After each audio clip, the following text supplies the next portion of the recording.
Modern history modern history का ये part आपको 8 होगा।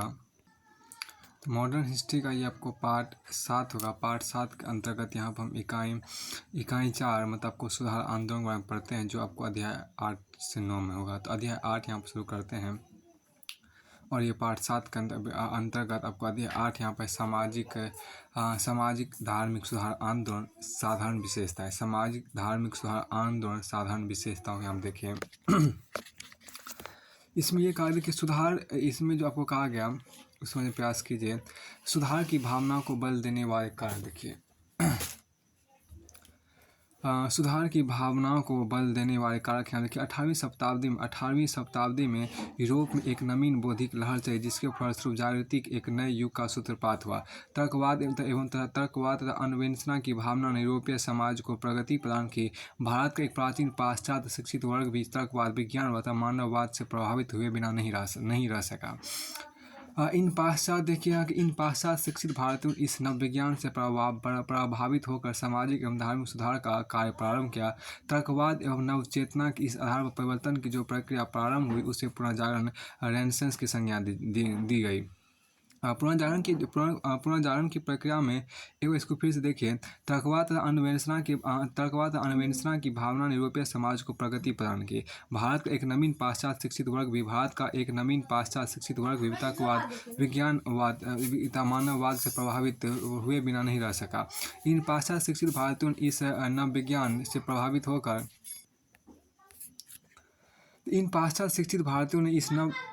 नवज्ञान से प्रभावित होकर सामाजिक एवं धार्मिक सुधार का कार्य प्रारंभ किया। तर्कवाद एवं नवचेतना की इस आधार पर परिवर्तन की जो प्रक्रिया प्रारंभ हुई, इसे तर्कवाद यहाँ देखिए।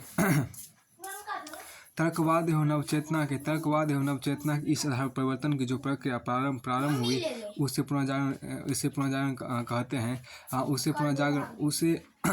तर्कवाद एवं नवचेतना की इस आधार पर परिवर्तन की जो प्रक्रिया प्रारंभ हुई, इसे पुनर्जागरण रेनेसांस कहते हैं की संज्ञा दी गई। पुनर्जागरण की प्रक्रिया में पुरातन मान्यताओं एवं विश्वासों पर प्रहार किए गए तथा विभिन्न अपकृतियों का परित्याग कर नव ज्ञान एवं नई मान्यताओं को अपनाने पर बल दिया गया। यहाँ पे खास बात कहते हैं कि ब्रिटिश शासन का प्रभाव की बात यहाँ पर की गई है।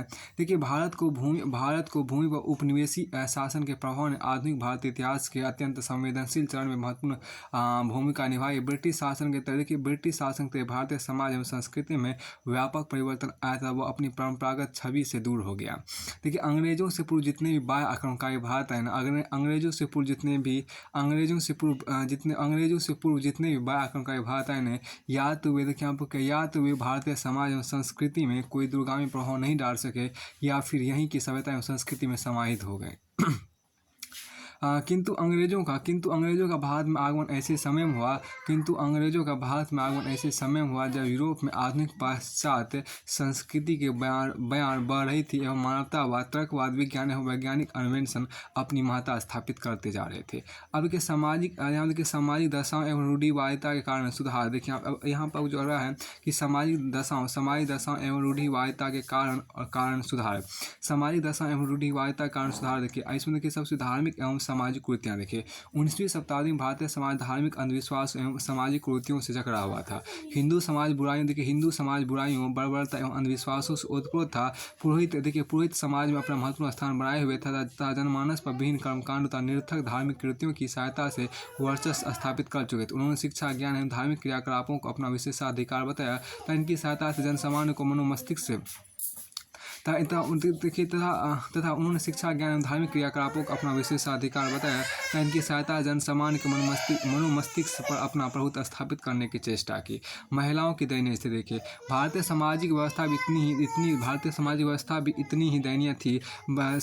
समाज में सबसे निम्न स्थितियाँ स्त्रियों की थी। समाज में यहाँ देखिए क्या, समाज में सबसे निम्न स्त्रियाँ स्त्रियों की थी।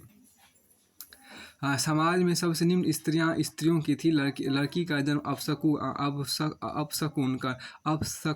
लड़की का जन्म आपको अपशकुन, उसका विवाह बोझ एवं वैध विडोहुड श्राप समझा जाता था। जन्म के पश्चात बालिकाओं की हत्या कर दी जाती थी। बाल विवाह समाज की एक अन्य कुरीतियाँ थी। बाल विवाह समाज की एक अन्य कुरीति थी। बहुविवाह की प्रथा समाज, देखिए बहुविवाह की प्रथा समाज में व्याप्त थी और बंगाल में कुलीनवाद के अंतर्गत यहाँ तक कि वृद्ध व्यक्ति बेहद कम उम्र की लड़कियों से विवाह करता था। स्त्रियों का वैवाहिक, देखिए यहाँ पर स्त्रियों का वैवाहिक जीवन अत्यंत दयनीय एवं संघर्षपूर्ण था। यदि किसी स्त्री के पति की मृत्यु हो जाती यहाँ तक ऊंची जातियों में भी तो उसे बलपूर्वक पति की चिता में जलने को बाध्य किया जाता था। इसे सती प्रथा के नाम से जाना जाता है। राजा राम मोहन राय ने इसे शास्त्र की आड़ में हत्या की संज्ञा दी। सौभाग्यवश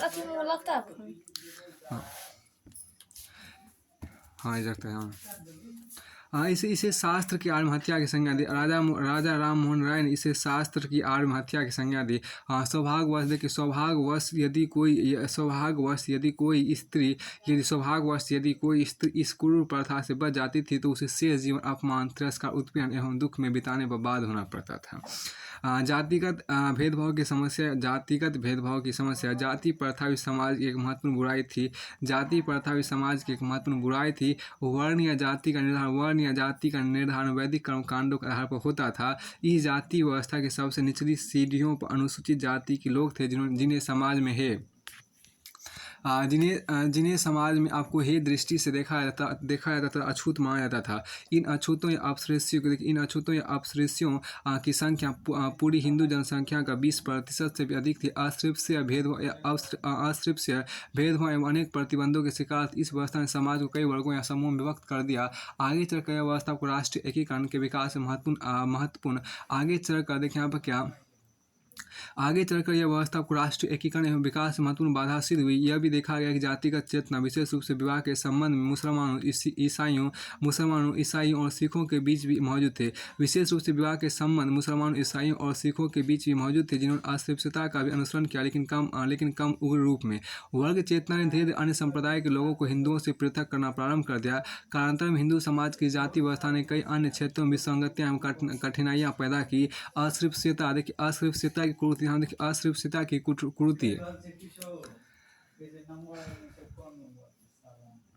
देखिए आपके अस्पृश्यता की स्कूति ने इस वर्ग के लोगों को समाज से अलग पृथक कर दिया। मानव सभ्यता एवं प्रतिष्ठा पर कुरीति एक शर्मनाक धब्बा था। मानव सभ्यता एवं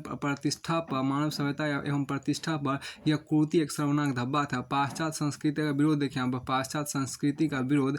भारत उपनिवेशी शासन की स्थापना के पश्चात देश में अंग्रेजी सभ्यता एवं संस्कृति की प्रसार हेतु सुनियोजित प्रयास किए गए। शहरी के अंदर आधुनिकरण ने भी लोगों के विचारों को प्रभावित किया। इन नवीन विचारों के विक्षोभ ने भारतीय संस्कृति में प्रसार की भावना उत्पन्न की, ज्ञान का प्रसार हुआ। अब देखिए प्रबुद्ध भारतीय, यहाँ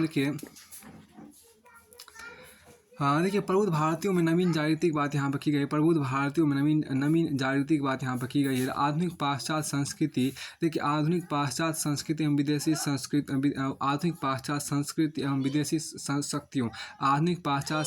विदेशी शक्तियों को पराजित करने की चेतना ने जागृति की नई किरण फैलाई। धीरे धीरे चेतना जागृत होने लगी कि भारतीय सामाजिक संरचना एवं संस्कृति में दुर्बलता के कारण भारत जैसा विशाल देश मुट्ठी भर विदेशियों के हाथों में चला गया था। देखिए यह भी महसूस किया जाने लगा कि भारत सभ्यता के दौर में काफ़ी पिछड़ गया था। इस सोच ने प्रतिक्रियावादी स्वरूप को जन्म दिया। इसी समय कुछ पाश्चात्य शिक्षा प्राप्त बंगाली नवयुवकों ने देखिए यहाँ पर क्या,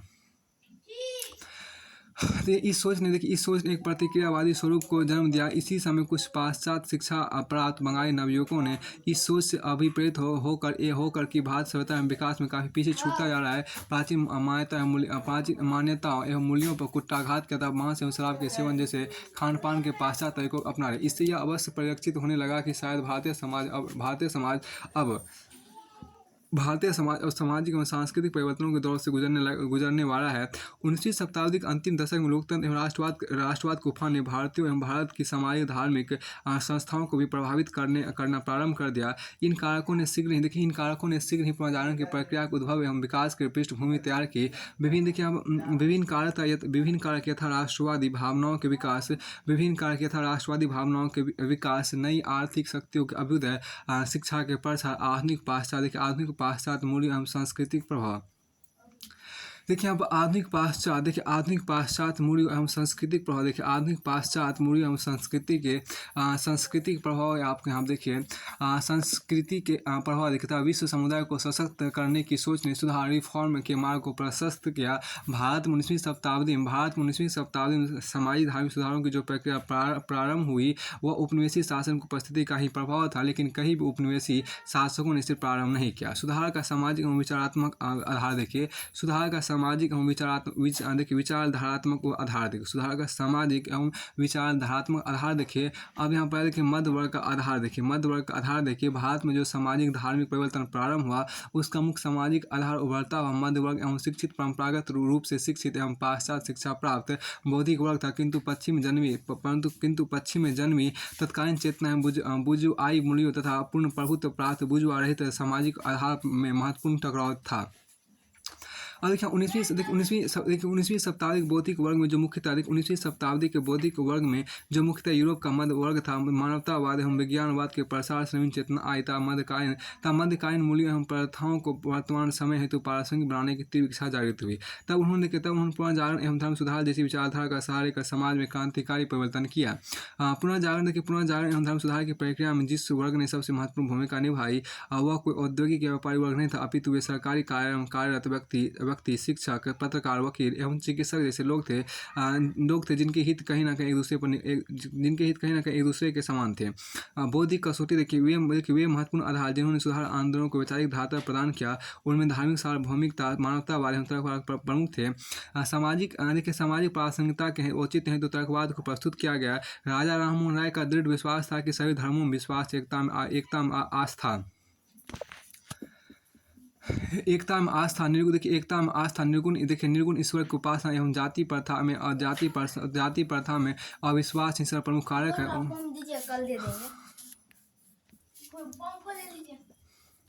उन्होंने प्राचीन विशेषज्ञों को एक में फिर से हम देखिए राजा राममोहन राय का दृढ़ विश्वास था कि इसको फिर देखिए वे महत्वपूर्ण आधार बौद्धिक कसौटी को फिर से देखिए वे महत्वपूर्ण आधार जिन्होंने सुधार आंदोलनों को वैचारिक धारा प्रदान किया, उनमें धार्मिक सार्वभौमिकता, मानवतावाद एवं तर्कवाद प्रमुख था। सामाजिक प्रासंगिकता के औचित्य हेतु तर्कवाद को प्रस्तुत किया गया। राजा राममोहन राय का दृढ़ विश्वास था कि सभी धर्मों में विश्वास, एकता में आस्था, निर्गुण ईश्वर की उपासना एवं जाति प्रथा में अविश्वास ईश्वर प्रमुख कारक है। अब यहाँ देखो उन्होंने प्राचीन विशेषज्ञों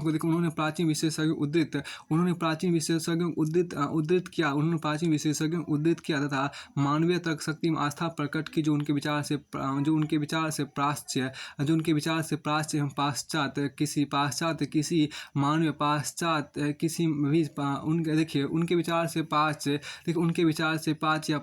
किसी भी सिद्धांत की अंतिम कसौटी है। अक्षय कुमार दत्त ने भी स्पष्ट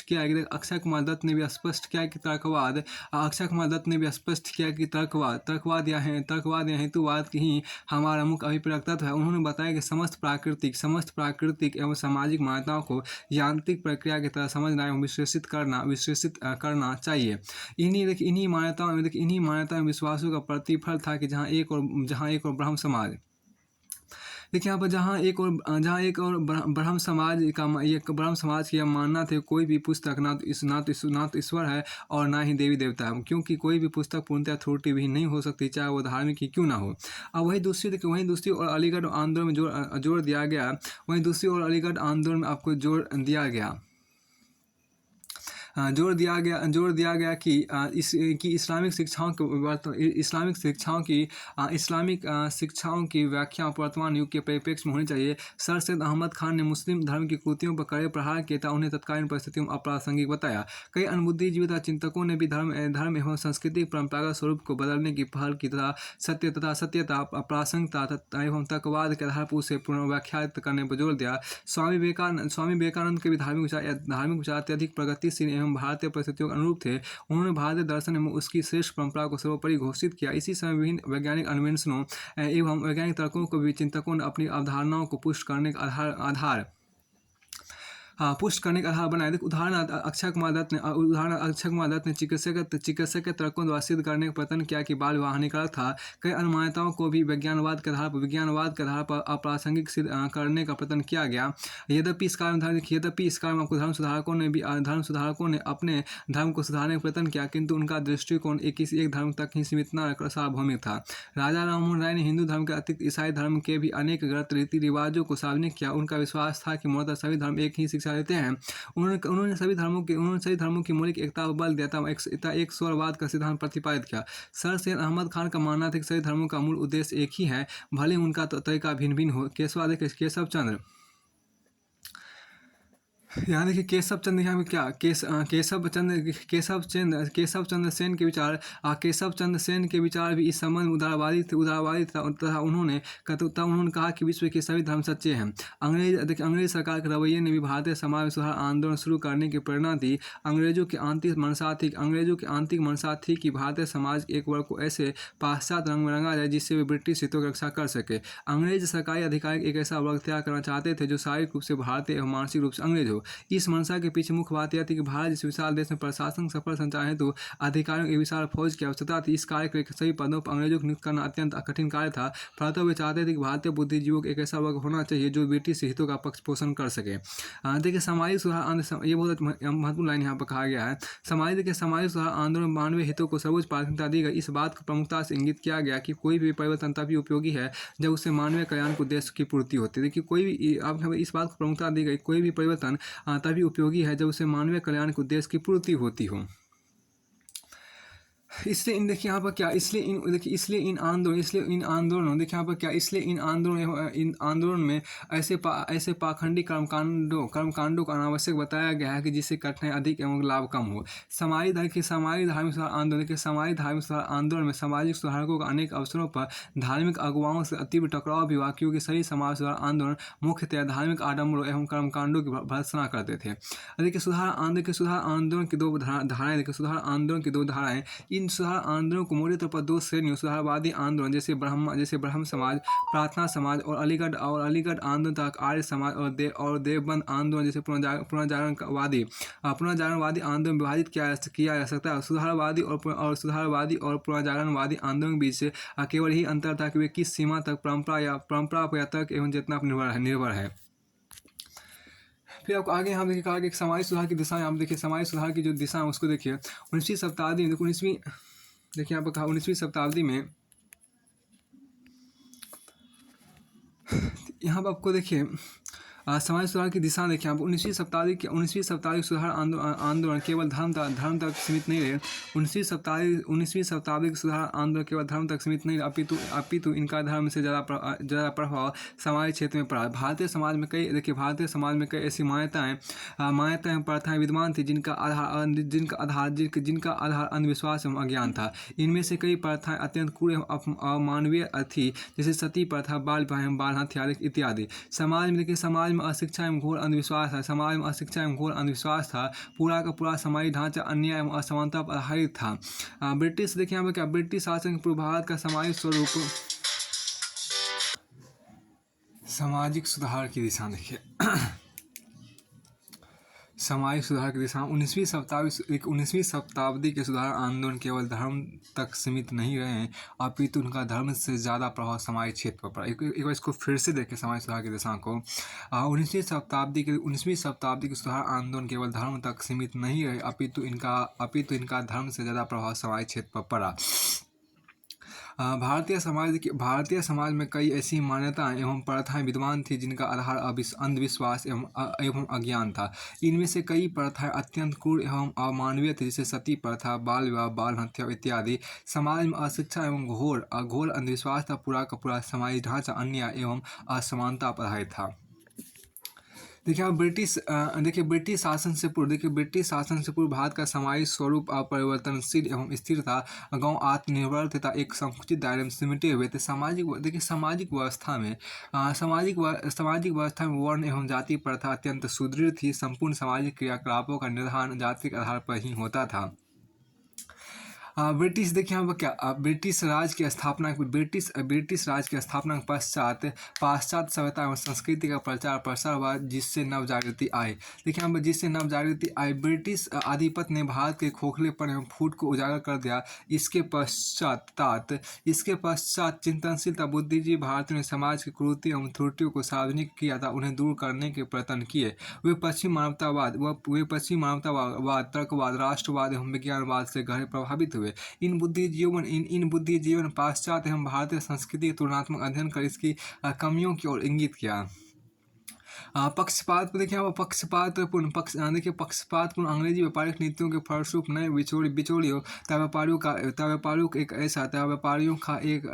का एक ऐसा वर्ग तैयार हुआ जिसमें अंग्रेजों से संपर्क कारण पाश्चात्य विचारों का प्रसार हुआ। अंग्रेजी को शिक्षा का अनिवार्य माध्यम बनाए जाने से एक ऐसे वर्ग का उदय हुआ जिसने अंग्रेजी में शिक्षा प्राप्त कर पाश्चात्य साहित्य का अध्ययन किया था। भारतीय समाज एवं संस्कृति की खामियों का पता लगा। हालांकि भारत में आधुनिक ढंग की पुस्तकें, पत्र पत्रिकाएं तथा उपन्यास इत्यादि के प्रकाशन का श्रेय अंग्रेजों को ही है। प्रेस के विकास से औपचारिक आदान प्रदान में तेजी आई। 1853 के पश्चात रेलवे के विकास ने भी इस दिशा में सहयोग किया। लोगों में सामाजिक गतिशीलता आई। ईसाई मिशनरियों ने भारतीय समाज में प्रचलित अनेक बुराइयों एवं अमानवीय प्रथाओं की भर्त्सना की, फलत इस और भी लोगों का ध्यान आकृष्ट हुआ। सरकार के दृष्टिकोण ने भी समाज सुधार आंदोलन प्रारंभ करने की प्रेरणा दी। वे भारतीय समाज में परिवर्तन करके उसे पश्चिमी समाज के अनुकूल बनाना चाहते थे। फलत एक और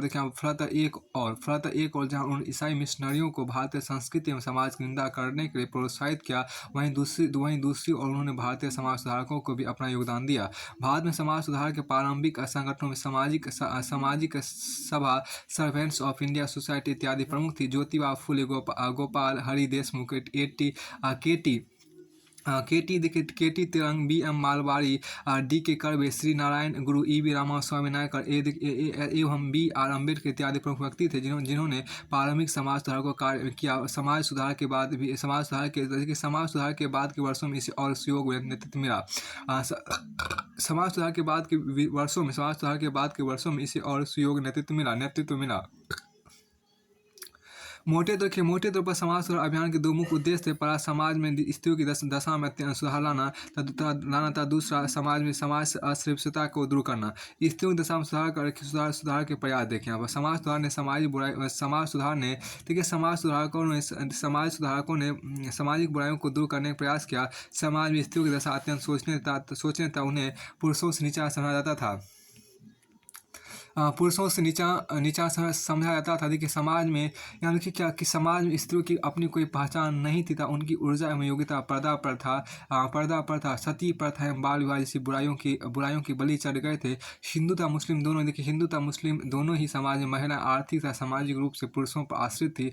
उन्हें शिक्षा ग्रहण करने की मनाही थी। हिंदू स्त्रियों को संपत्ति पर कोई अधिकार नहीं था तथा विवाह में उनकी सम्मति नहीं ली जाती थी। मुस्लिम स्त्रियों को हालांकि संपत्ति का अधिकार था, परंतु उन्हें पुरुषों की तुलना में आधी संपत्ति ही दी जाती थी।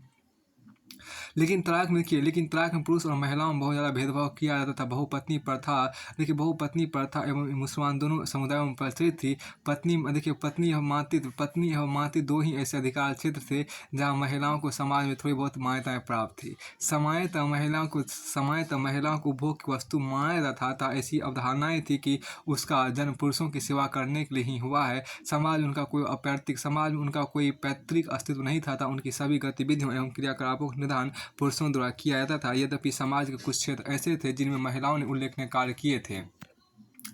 किए थे, किंतु ऐसी महिलाओं की संख्या अति अल्प थी, अतः उन्हें उंगलियों पर गिना गिना जा सकता था। इतिहास इस बात का साक्षी रहा है कि जब कभी भी महिलाओं की उपेक्षा की गई तब तब सभ्यता अवनति की ओर उन्मुख हुई।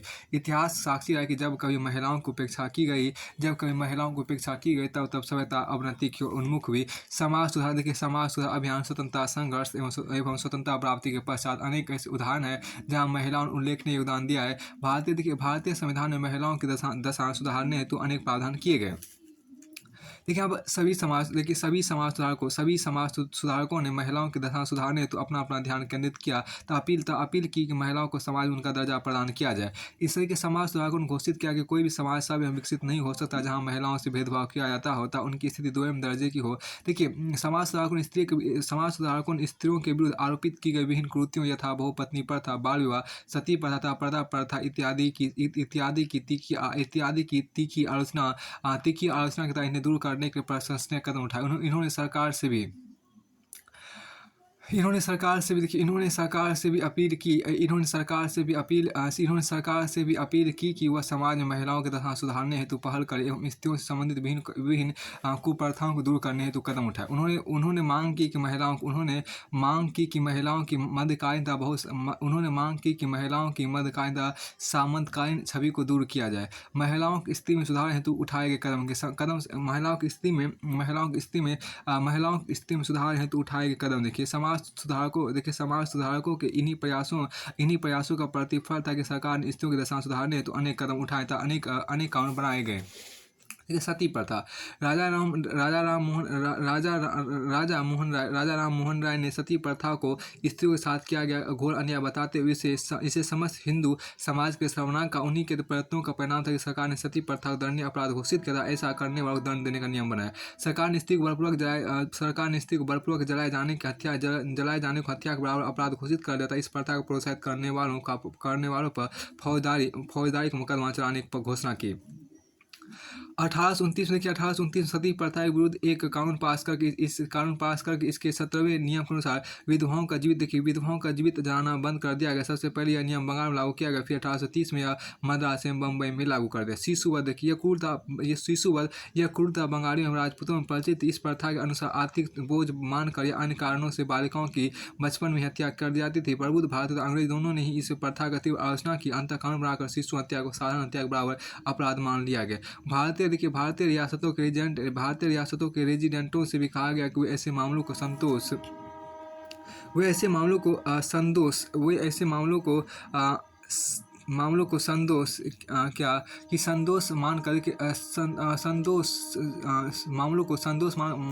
मानव हत्या के बराबर अपराध माने। देखिए ऐसे मामलों को सदोष मानव हत्या के बराबर अपराध माने। देखिए माने 1795 बंगाल में 21वां अधिनियम था। 1804 में तीसरे अधिनियम के अनुसार कानूनी तौर पर शिशु हत्या को मानव हत्या के बराबर अपराध घोषित कर दिया गया।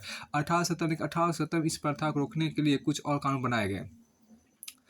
विधवा पुनर्विवाह की बात यहाँ विधवा पुनर्विवाह की बात यहाँ पर कही गई है।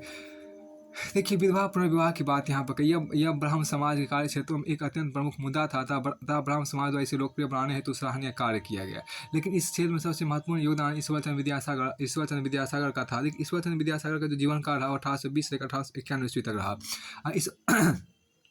ईश्वरचंद्र विद्यासागर संस्कृत कॉलेज कलकत्ता के आचार्य थे। उन्होंने संस्कृत और वैदिक उल्लेखों से यह सिद्ध किया कि वेद विधवा पुनर्विवाह की अनुमति देते। उन्होंने लगभग एक सहस्त्र हस्ताक्षरों से युक्त एक प्रार्थना पत्र सरकार को भेजा। अंततः उनके प्रयत्नों से 1856 में हिंदू विधवा पुनर्विवाह अधिनियम बना, जिसके अनुसार विधवा विवाह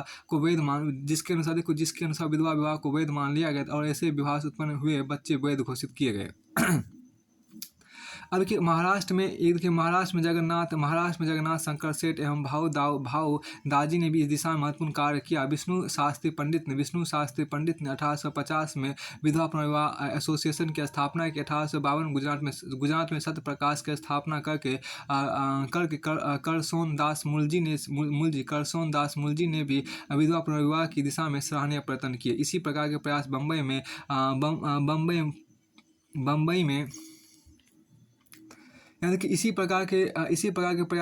में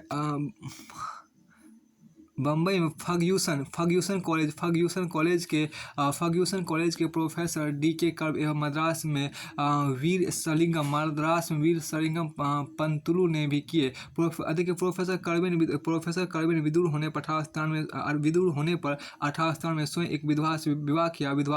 वे विधवा पुनर्विवाह संघ के सचिव थे। 1899 में उन्होंने पूना में एक विधवा आश्रम स्थापित किया जिसमें विधवाओं को जीविकोपार्जन के साधन प्रदान किए जाते थे। 1906 में उन्होंने बम्बई भारतीय महिला विश्वविद्यालय की स्थापना की। भारत में पहला कानूनी विधवा पुनर्विवाह 7 दिसंबर 1856 को कलकत्ता में संपन्न हुआ। इसके साथ ही B.M. मालवाड़ी, नवदा, जस्टिस गोविंद महादेव, राणा A.K. नटराजन ने भी विधवा पुनर्विवाह की दिशा में सराहनीय प्रयास किए। बाल विवाह का नियंत्रण देखिए, समाज सुधारकों ने बाल विवाह का भी तीव्र विरोध किया, जिसके फलस्वरूप 1872 में नेटिव मैरिज एक्ट पास किया गया। इसमें 14 वर्ष से कम आयु की कन्याओं का विवाह वर्जित कर दिया गया, लेकिन यह कानून बहुत प्रभावी नहीं हो सका। इस दिशा में सुधार हेतु रुखनाबाई राउत मुकदमा बेहद महत्वपूर्ण एवं उल्लेखनीय है। 1864 में जन्मी रुकमा बाई राउत भारत की पहली महिला डॉक्टर थी। उन्होंने बाल विवाह का पुरजोर विरोध किया और सहमति की आयु अधिनियम 1891 को लागू कराने में अग्रणी भूमिका निभाई। दरअसल रुकमा बाई का विवाह 11 वर्ष की आयु में दादाजी भिखाजी के साथ, जो 19 वर्ष के थे, हो गया था। वह निरंतर अपनी मां के घर पर ही रही और भिखाजी के साथ उसके घर पर रहने से मना कर दिया, जिसके चलते दादाजी भिखाजी बनाम रुकमा बाई मामला 1885 में दर्ज हुआ। यहाँ देखिए क्या कि इस मामले में जस्टिस रॉबर्ट हिल पिन्हरे ने निर्णय दिया कि रुकमा बाई विवाह के समय बेहद कम उम्र की थी और असहाय बच्ची थी, इसलिए उसे साथ रहने के बाद नहीं किया जा सकता। इस निर्णय को हिंदू रीति रिवाजों का अपमान समझा गया और इसकी आलोचना के चलते फिर से मुकदमा शुरू हुआ। हिंदू बनाम अंग्रेजी कानून, आंतरिक सुधार बनाम बाह्य सुधार, प्राचीन रीति रिवाज एवं परंपराओं के सम्मान पर बहस के बाद 4 मार्च 1887 को न्यायालय ने निर्णय दिया कि रुखामा बाई को अपने पति के साथ रहना होगा, अन्यथा 6 माह की कारावास सजा भोगनी पड़े। उन्होंने 6 मास की जेल की सजा का चुनाव किया। इस मामले का अंत हुआ जब उन्होंने ब्रिटेन की महारानी विक्टोरिया को पत्र लिखकर हिंदू कानून परिवर्तन करने का निवेदन किया, जिसके परिणामस्वरूप महारानी ने एक विशेष डिक्री जारी कर रुकमा बाई के विवाह को समाप्त कर दिया और उनकी सेवा को समाप्त कर दिया। हालांकि B.M. मालवाड़ी लेखक, प्रकाशक एवं सामाजिक सुधारक ने रुकमा बाई मामले की तरफ लोगों का ध्यान दिलाया और उनके भागीरथ प्रयत्नों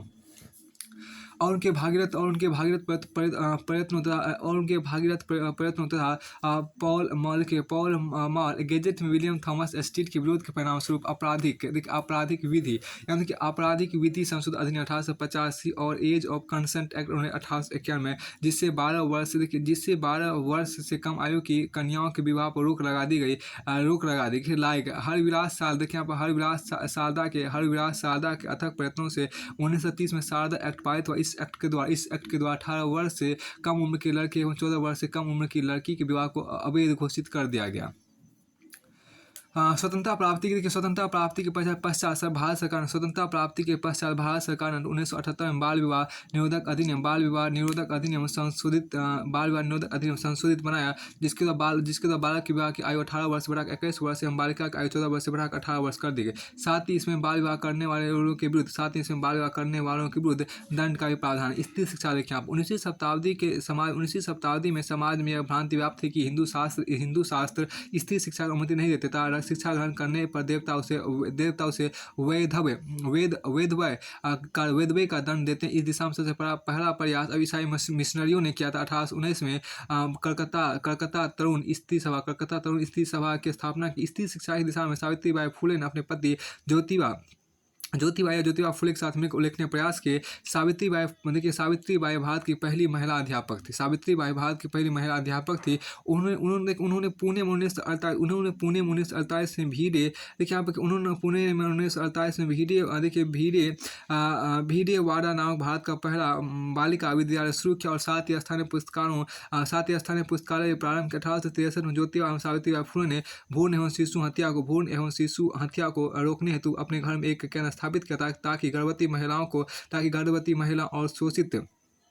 और शोषित विधवाओं की सुरक्षा सुनिश्चित की जा सके। शिक्षा विशेषकर स्त्री शिक्षा में उनके योगदान को देखते हुए पुणे विश्वविद्यालय का नाम 2015 में सावित्रीबाई फुले पुणे विश्वविद्यालय रखा गया। 1849 में कलकत्ता एजुकेशन काउंसिल के 1849 में आपको कलकत्ता एजुकेशन काउंसिल के अध्यक्ष देखिए जेईडी बैथुन स्कूल की स्थापना की। बैथुन द्वारा किया गया प्रयास स्त्री शिक्षा की दिशा में की गई पहली सशक्त पहल थी। किंतु स्त्री शिक्षा के क्षेत्र में ईश्वर चंद्र विद्यासागर की देर महान है। वे बंगाल के कम से कम 35 बालिका विद्यालयों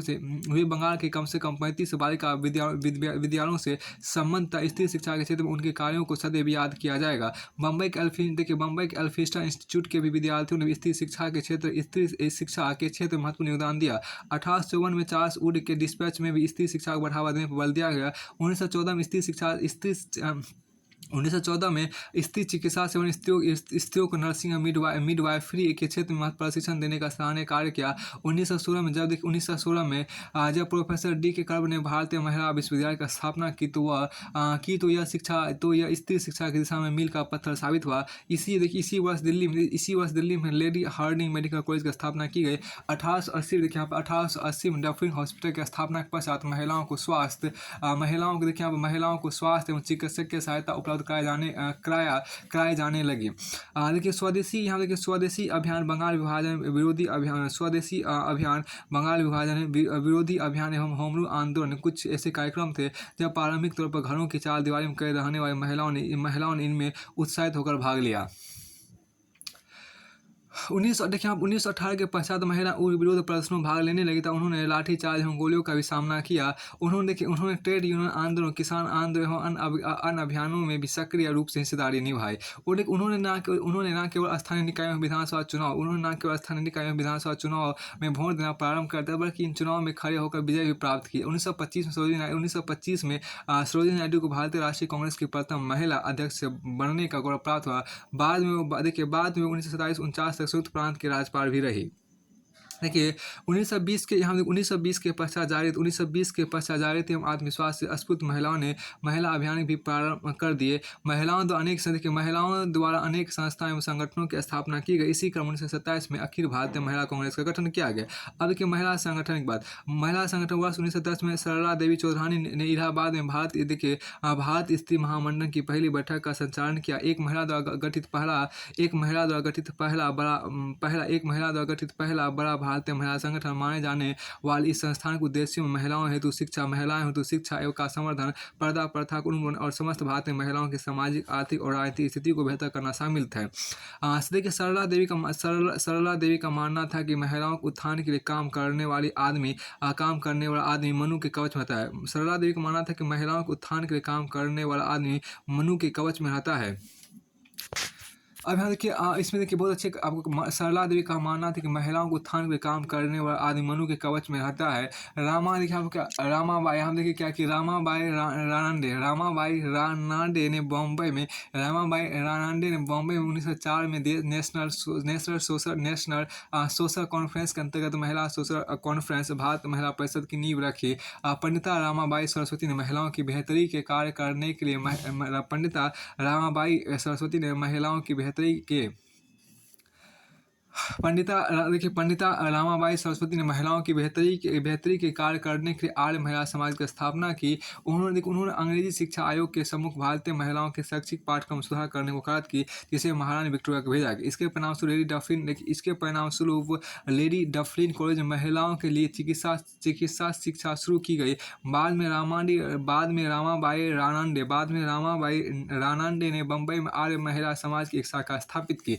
1925 में देखिए हम 1925 में भारत में राष्ट्रीय महिला परिषद, जो अंतर्राष्ट्रीय महिला परिषद की एक राष्ट्रीय शाखा थी, की स्थापना की गई, जिसके गठन में उन्नयन में मेहरीबाई टाटा ने एक महत्वपूर्ण भूमिका निभाई। उनका मानना था कि पर्दा प्रथा, जातिगत भेदभाव और शिक्षा के अभाव ने महिलाओं को सामाजिक समस्याओं के समाधान पर कार्य करने से रोका।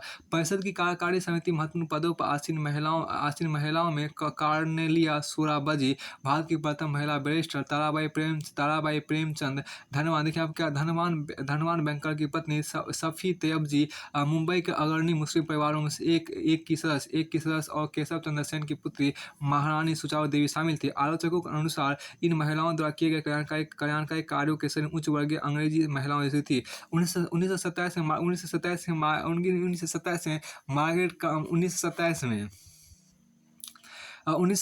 मार्गरेट कजिन्स द्वारा स्थापित अखिल भारतीय महिला कॉन्फ्रेंस शायद धर्मनिरपेक्ष पद्धति से कार्य करने वाला प्रथम महिला संगठन था। इसकी देखिए यहाँ पर क्या, इसकी प्रथम कॉन्फ्रेंस पुणे स्थित फर्ग्यूसन कॉलेज में आयोजित की गई।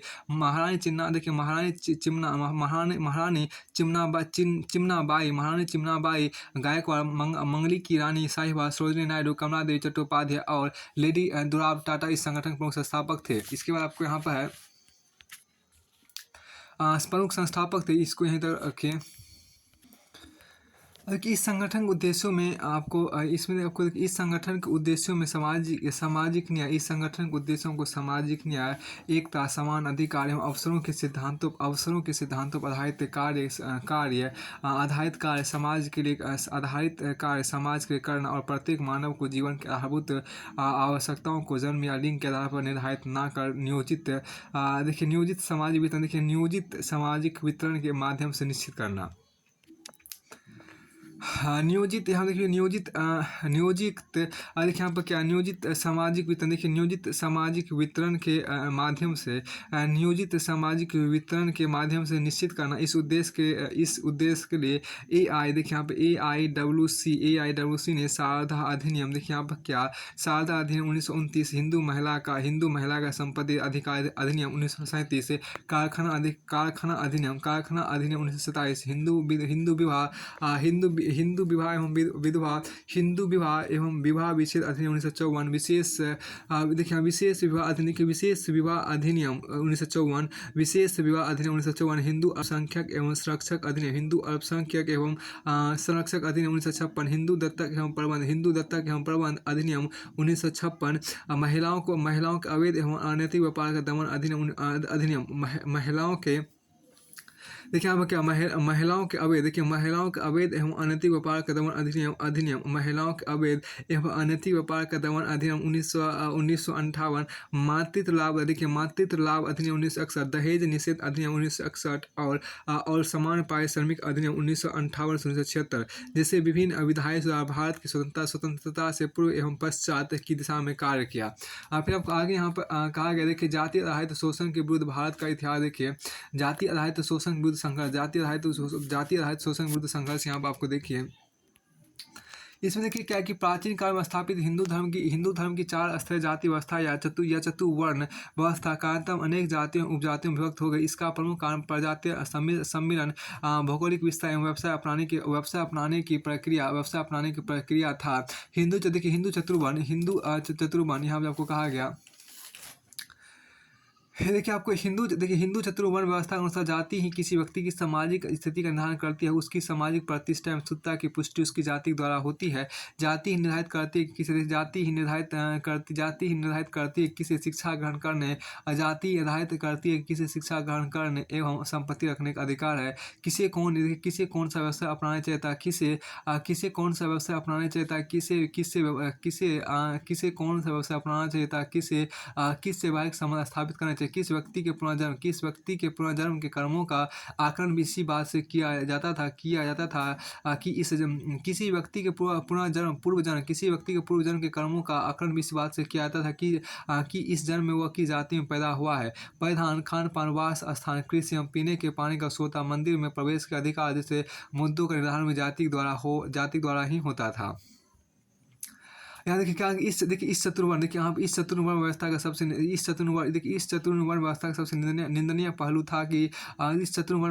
निंदनीय पहलू था समाज में अस्पृश्यता एवं छुआछूत की भावना का जन्म। जो लोग निम्न जाति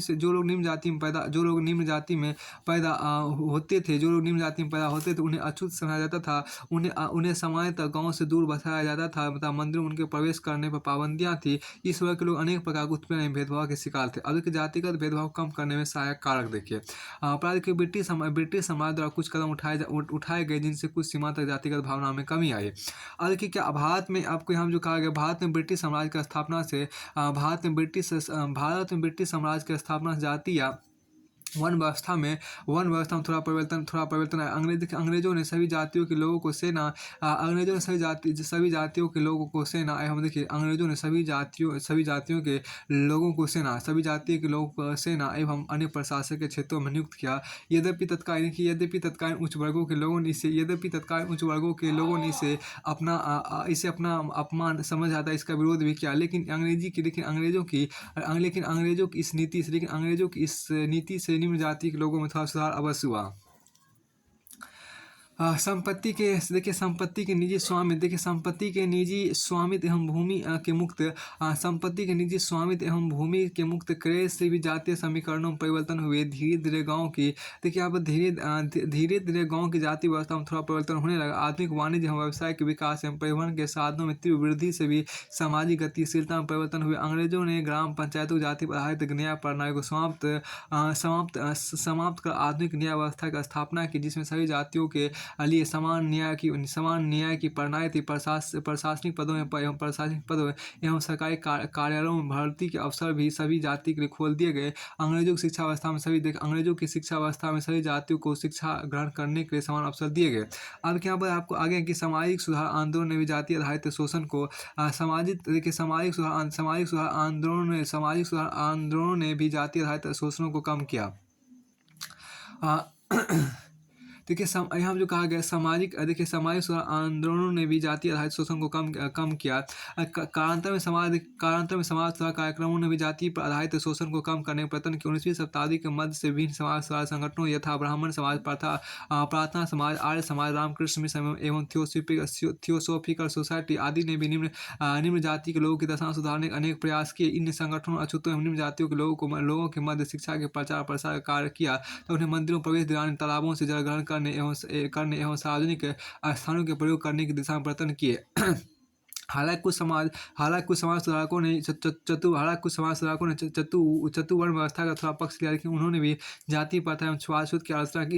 इन समाज सुधारकों ने जाति प्रथा कठोरता की निंदा तथा जन्म के आधार पर जाति व्यवस्था के निर्धारण को अनुचित बताया। उन्होंने कर्म के सिद्धांत को प्राथमिकता देने की वकालत की। इन्होंने लोगों से अपील की कि वे भूख से मरने की वजह सक्रिय होता मानव जगत के कल्याण हेतु रचनात्मक कार्यों में सहयोग करे। आर्य समाज ने शूद्रों को उच्च शिक्षा ग्रहण करने यज्ञोपवीत धारणा करने तथा उच्च जाति के लोगों के समान अधिकार प्राप्त करने का समर्थन किया। देखिए समाज को विभाजित करने के प्रयास में लगी शक्तियों के विरुद्ध स्वतंत्रता एवं समानता के सिद्धांतों से राष्ट्रीय आंदोलन ने प्रेरणा ली। देखिए समाज यहाँ देखिए क्या कि समाज को विभाजित करने के प्रयास में लगी शक्तियों के विरुद्ध स्वतंत्रता एवं समानता के सिद्धांतों से राष्ट्रीय आंदोलन ने प्रेरणा ली।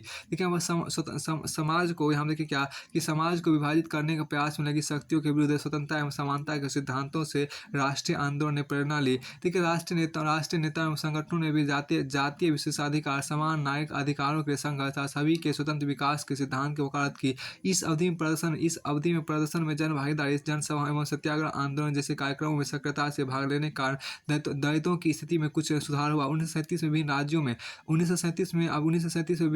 में कांग्रेसी सरकारें बनने के पश्चात उन्होंने दलित के उत्थान के लिए अनेक कार्य किए। कांग्रेसी सरकारों ने कुछ राज्यों में हरिजनों के निःशुल्क शिक्षा कार्यक्रम भी प्रारंभ किए। ट्रावणकोर इंदौर एवं देवास के शासकों ने स्वयं पहल करके अछूतों को मंदिरों में जाने का अधिकार दे। गांधी जी समाज से छुआछूत की बुराई को समूल नष्ट करने के लिए कृत संकल्पित थे। उनके विचार को मानवतावाद एवं तक पढ़ाए थे। उनके अनुसार शास्त्र छुआछूत को मान्यता नहीं देते, और यदि कुछ शास्त्रों में ऐसा प्रावधान भी है तो उस पर ध्यान नहीं दिया जाना चाहिए, क्योंकि यह बुराई आपको सत्यता के सिद्धांतों विपरीत है। 1932 उन्होंने अखिल भारतीय हरिजन संघ की स्थापना की। देखिए शिक्षा में देखिए यहाँ पर क्या शिक्षा में व्यापक प्रसार एवं जन जागृति के फलस्वरूप शिक्षा में व्यापक प्रसार एवं जन जागृति के फलस्वरूप दलित वर्ग के लोगों में जितना जागृत हुई था, उन्होंने भेदभाव एवं उत्पीड़न का विरोध करना प्रारंभ कर दिया। दलितों ने उच्च वर्ग की जाति एवं शोषण के विरुद्ध कई सशक्त आंदोलन चलाए। महाराष्ट्र में देखिए, महाराष्ट्र हमारी जाति में जन्मे ज्योतिबा फुले ने ब्राह्मण वर्ग के विशेषाधिकारों को चुनौती दी। उन्होंने दलितों विशेषकर दलित महिलाओं में इस शिक्षा के प्रसार को सर्वश्रेष्ठ प्राथमिकता देता है, इसके लिए अनेक स्कूल खोले। बाबा साहब अम्बेडकर जो बाल अवस्था से जातीय भेदभाव के प्रत्यक्ष गवाह थे, आजीवन उच्च वर्ग की जातियों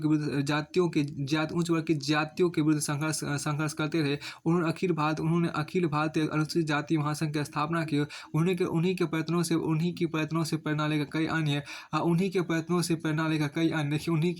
प्रेरणा लेकर कई अन्य तत्कालीन दलित नेताओं ने आपस में अखिल भारतीय दलित वर्ग संघ की स्थापना की। डॉक्टर अम्बेडकर ने सामाजिक चतुर्वर्ण व्यवस्था की घोर आलोचना की तथा स्पष्ट किया कि देश के उत्थान के लिए समाज में व्याप्त इस बुराई को दूर किया जाना आवश्यक है। 1935 के अधिनियम में दलित एवं पिछड़े वर्ग के लोगों के लिए विशेष प्रतिनिधित्व का प्रावधान किए जाने से इस वर्ग को एक बड़ी उपलब्धि हासिल हुई। देखिए यहाँ पर 19वीं शताब्दी के पश्चात कोल्हापुर के महाराजा ने स्वयं ब्राह्मण विरोधी अभियान को प्रोत्साहन दिया। देखिए यहाँ 19वीं शताब्दी के पश्चात कोल्हापुर के महाराजा ने स्वयं ब्राह्मण विरोधी अभियान को प्रोत्साहन दिया। 20वीं शताब्दी के प्रथम दशक में अभियान दक्षिण भारत में भी फैल गया था। कमास, रेड्डी, वेल्लारा एवं मुसलमानों ने भी इसमें सक्रिय रूप से भाग लिया। अब 1920 के यहाँ देखिए 1920 के दशक में दक्षिण भारत में ईवी रामास्वामी नायकर ने ब्राह्मणों के विरुद्ध आत्मसम्मान आंदोलन प्रारंभ किया। अनदलित समर्थक आंदोलन की भांति इस आंदोलन ने भी दलितों के मंदिरों में प्रवेश करने पर लगी पाबंदी को हटाने की मांग की। केरल में श्री नारायण गुरु ने जीवन पर्यंत दलितों की दशा सुधारने के लिए संघर्ष किया। उन्होंने दलितों से ऊंची जातियों के विरुद्ध संघर्ष करने की अपील की। श्री गुरु ने नारा दिया, देखिए श्री गुरु नारा दिया, समस्त मानव जाति के लिए एक ईश्वर, एक जाति, एक धर्म है। श्री गुरु ने नारा दिया, समस्त मानव जाति के एक ईश्वर, एक जाति एवं एक धर्म है। श्री नारायण गुरु के शिष्य सहादरन अय्यप्पन ने इस नारे को परिवर्तित करके समस्त मानव जाति के कोई ईश्वर नहीं, कोई जाति नहीं, कोई धर्म नहीं का नारा दिया। डॉक्टर भीमराव अम्बेडकर ने हिंदू जाति की अधोगामी प्रथा को चुनौती देने के लिए 29 मार्च 1927 में महाड़ सत्याग्रह का नेतृत्व किया। महाराष्ट्र राज्य के रायगढ़ जिले के महाड़ स्थान पर दलितों को सार्वजनिक चबदार तालाब से पानी पीने और इस्तेमाल करने का अधिकार दिलाने का किया गया एक प्रभावी सत्याग्रह था। इस दिन को भारत में सामाजिक सशक्तिकरण दिवस के रूप में मनाया जाता है। इस सत्याग्रह में को हजारों की संख्या में दलित लोग शामिल हुए। सवर्ण हिंदू तथा अछूतों को तालाब का पानी पीने का अधिकार नकारा गया। सवर्ण हिंदू तथा अछूतों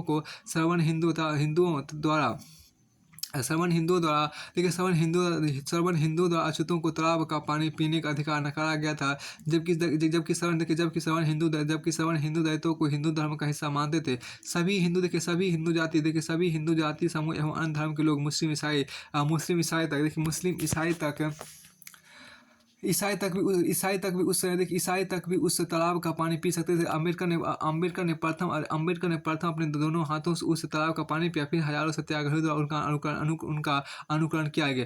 दरअसल अगस्त 1927 को बॉम्बे लेजिस्लेटिव काउंसिल द्वारा एक प्रस्ताव लाया गया कि वह सभी जगह जिनका निर्माण और देखरेख सरकार करते का प्रयोग सभी व्यक्ति कर सकते हैं। जनवरी 1924 में महाड़, जो कि बॉम्बे कार्य क्षेत्र का हिस्सा था, अधिनियम को नगर निगम परिषद के द्वारा लागू किया गया, लेकिन हिंदुओं के विरोध के कारण इसे अमल में नहीं लाया जा सका। इसके परिणाम से 1927 में अम्बेडकर जी ने सत्याग्रह करने का निर्णय लिया। बाद में दिसंबर 1927 अम्बेडकर एवं उनके साथियों ने अम्बेडकर उनके साथियों ने असमानता से मुक्ति के संकेत के रूप में उसी स्थान पर स्मृति जलाई। डॉक्टर अम्बेडकर ने सरकार के सम्मुख दायित्वों की समस्या एवं दुखों को उजागर करने के लिए वर्ष 1924 में बहिष्कृत हितकानी सभा की स्थापना की। इसका उद्देश्य था शिक्षित करना विरोध और संगठित शिक्षित करना विरोध और संगठित करना। हिंदुओं ने इस मामले को लेकर अदालत में मामला प्रस्तुत किया। वह तालाब गैर सरकारी संपत्ति है। दिसंबर 1937 में बम्बई उच्च न्यायालय ने फैसला दिया कि सभी को उस तालाब से पानी लेने की अनुमति है। इस सत्याग्रह से लोगों के मन में आत्मनिर्भरता आई। देखिए, स्वतंत्र भारत के संविधान ने जातिगत व्यवस्था के आधार पर समानता को लागू करने एवं अस्पृश्यता के उन्मूलन की व्यवस्था की, परंतु इन सभी प्रयत्नों के बावजूद ब्रिटिश शासनकाल में जाति प्रथा के विरुद्ध चल रहे अभियानों को अपेक्षित सफलता नहीं मिल सकी। यहाँ पर क्या नहीं है, क्योंकि ब्रिटिश यहाँ देखिए क्या क्योंकि ब्रिटिश सरकार की भी अपनी कुछ सीमाएं क्योंकि ब्रिटिश सरकार की भी अपनी कुछ सीमाएं थी, जिनके चलते वह उच्च वर्ग या रूढ़िवादी वर्ग के विरुद्ध खुलकर संघर्ष नहीं कर सकती थी। इसके अतिरिक्त राजनीतिक एवं आर्थिक उत्थान के बिना निम्न जातियों के इसके अतिरिक्त राजनीतिक एवं आर्थिक उत्थान के बिना निम्न जाति इसके अतिरिक्त राजनीतिक एवं आर्थिक उत्थान के बिना निम्न जातियों की दशा असंभव था। इस बारे में ईमानदारी पूर्वक जो भी प्रयत्न किए गए वे स्वतंत्रता प्राप्ति के बाद हुए। स्वतंत्रता प्राप्ति के पश्चात बने भारतीय संविधान के में छुआछूत के उन्मूलन हेतु अनेक प्रावधान किए गए। अस्पृश्यता को किसी भी तरह से बढ़ावा देने के प्रयास को अनैतिक एवं गैर कानूनी घोषित किया गया। यह ऐसे किसी प्रतिबंध पर भी रोक लगाता है जिसके तहत आपको किसी व्यक्ति या जाति के लिए मंदिर हो, तालाब हो, घाट हो, जलपान गृह, छवि गृह, क्लब इत्यादि जाना वर्जित हो। संविधान के नीति निर्देशक तत्वों संविधान के नीति निर्देशक तत्वों में भी कहा गया है कि राज्य अपनी समस्त प्रजा के समुचित उत्थान का प्रयास करेगा। वह सभी नागरिकों को सामाजिक, राजनीतिक एवं आर्थिक विकास के समान अवसर देगा तथा किसी भी आधार पर उनके उत्पीड़न या भेदभाव पर रोक लगाएगा। अब यहाँ देखिए एक महत्वपूर्ण विचार यहाँ पर आपको दिया गया है।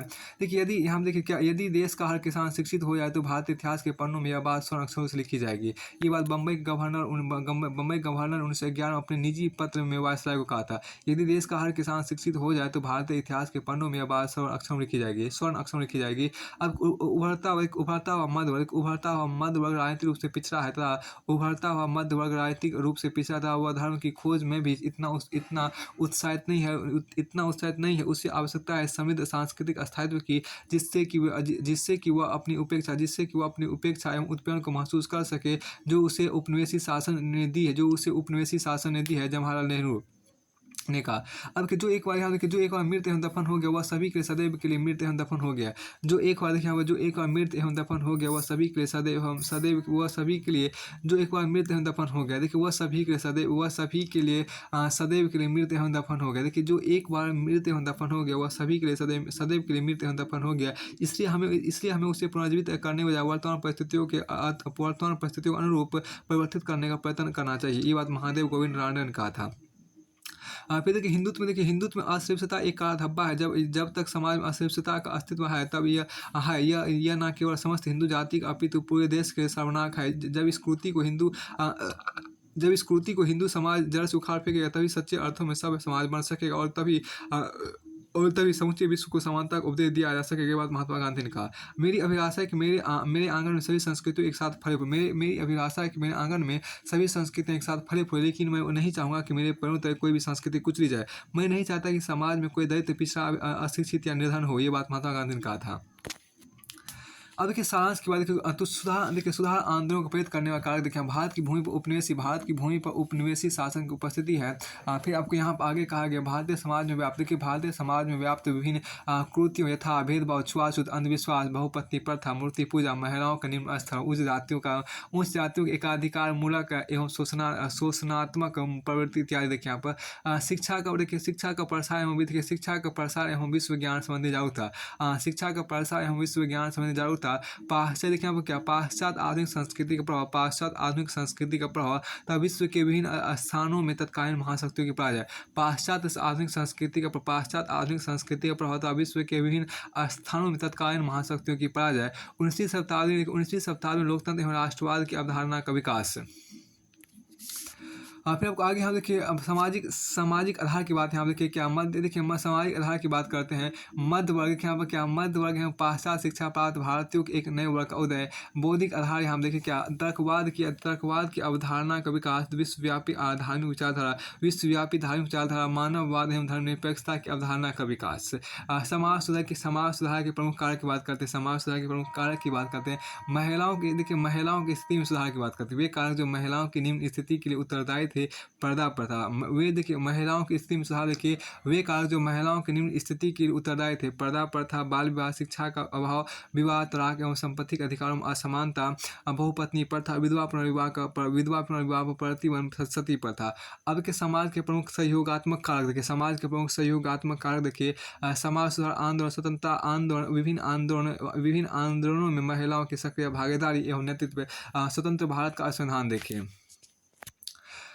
हाँ, फिर आपको देखिए महिलाओं के संवैधानिक प्रावधान देखिए, महिलाओं के लिए संवैधानिक प्रावधान 1829 का बंगाल रेगुलेशन एक्ट जिसके द्वारा सती प्रथा अवैध घोषित किया गया। 1795 एवं 1804 के बंगाल रेगुलेशन एक्ट 1795 एवं 1804 के बंगाल रेगुलेशन एक्ट जिसके तहत बाल हत्या को जुर्म घोषित कर दिया गया। दंड एवं जुर्माने का प्रावधान है। 1856 का हिंदू विधवा पुनर्विवाह अधिनियम, 1856 का हिंदू विधवा पुनर्विवाह अधिनियम, 1891 का सम्मति आयोग अधिनियम जिसके तहत विवाह की उम्र में वृद्धि की गई। 1930 का शारदा एक्ट, फिर देखो 1954 का विशेष विवाह अधिनियम, 1954 का हिंदू विवाह एवं विवाह विच्छेद अधिनियम, 1956 का हिंदू दत्तक एवं प्रबंध अधिनियम, हिंदुओं का गोद लेने एवं पालन भत्ता देने संबंधी अधिनियम, 1961 का मातृत्व लाभ अधिनियम, 1976 का समान पारिश्रमिक अधिनियम, 1978 का बाल विवाह निषेध संशोधित अधिनियम। फिर आपको 1986 में संशोधित का महिलाओं एवं लड़कियों का अनैतिक शोषण निषेध अधिनियम। 1986 में आपको 1986 में संशोधित दहेज निरोधक अधिनियम। देखिए जाति आधारित शोषण के विरुद्ध संघर्ष कारक, जिनके कारण जातीय कठोरता में कमी आई। उपनिवेशी शासन का प्रभाव, सामाजिक सुधार आंदोलन, राष्ट्रीय स्वतंत्रता आंदोलन, अस्पृश्यता के विरुद्ध गांधी जी के आंदोलन, दलित जातियों में शिक्षा का प्रसार, रोजगार के अवसरों में वृद्धि, स्वतंत्र भारत का संविधान। स्वतंत्र भारत का संविधान देखिए यहाँ पर क्या है, इसमें थोड़ा सा अध्याय 9 की बात यहाँ पर करते हैं। अध्याय 9 में आपको यहाँ पर है कि सामाजिक सांस्कृतिक सुधार आंदोलन का अवलोकन। अध्याय 9 में आपको यहाँ पर सामाजिक सांस्कृतिक सुधार आंदोलन का अवलोकन।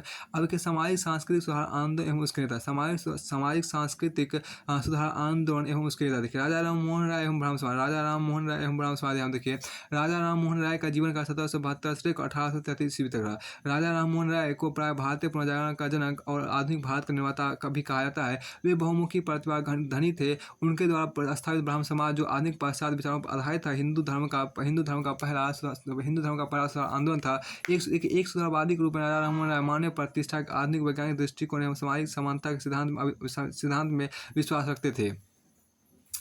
देखिए यहाँ पर एक सुधारवादी के रूप में राजा राममोहन राय राजा राममोहन राय मानव देखिए एक सुधारवादी के रूप में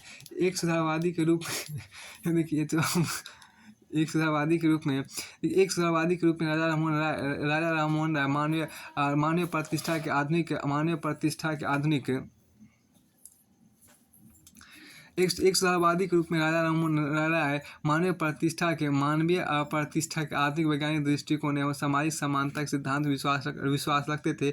वे एक स्वरवाद विश्वास रखते थे। उन्होंने 1809 में एक स्वरवादियों को उपहार नामक प्रसिद्ध पुस्तक लिखी। अपने मत के समर्थन में उन्होंने वेदों एवं उपनिषदों के बंगाली अनुवाद लिखे तथा स्पष्ट किया कि प्राचीन हिंदू धर्मशास्त्र भी एक स्वरवाद का समर्थन करते हैं। 1814 में उन्होंने कलकत्ता में आत्मीय सभा या मित्रों का समाज की स्थापना की तथा मूर्ति पूजा, जाति प्रथा की कठोरता, अर्थहीन रीति रिवाज तथा अन्य सामाजिक बुराइयों की भर्त्सना की। एक स्वरवाद के कट्टर समर्थक राजा राम मोहन राय ने स्पष्ट किया कि वे सभी धर्मों की मौलिक समानता में विश्वास रखते हैं। उन्होंने दूसरे धर्मों की उन बातों ग्रहण किया जिन्हें वे हिंदू धर्म के योग समझते थे।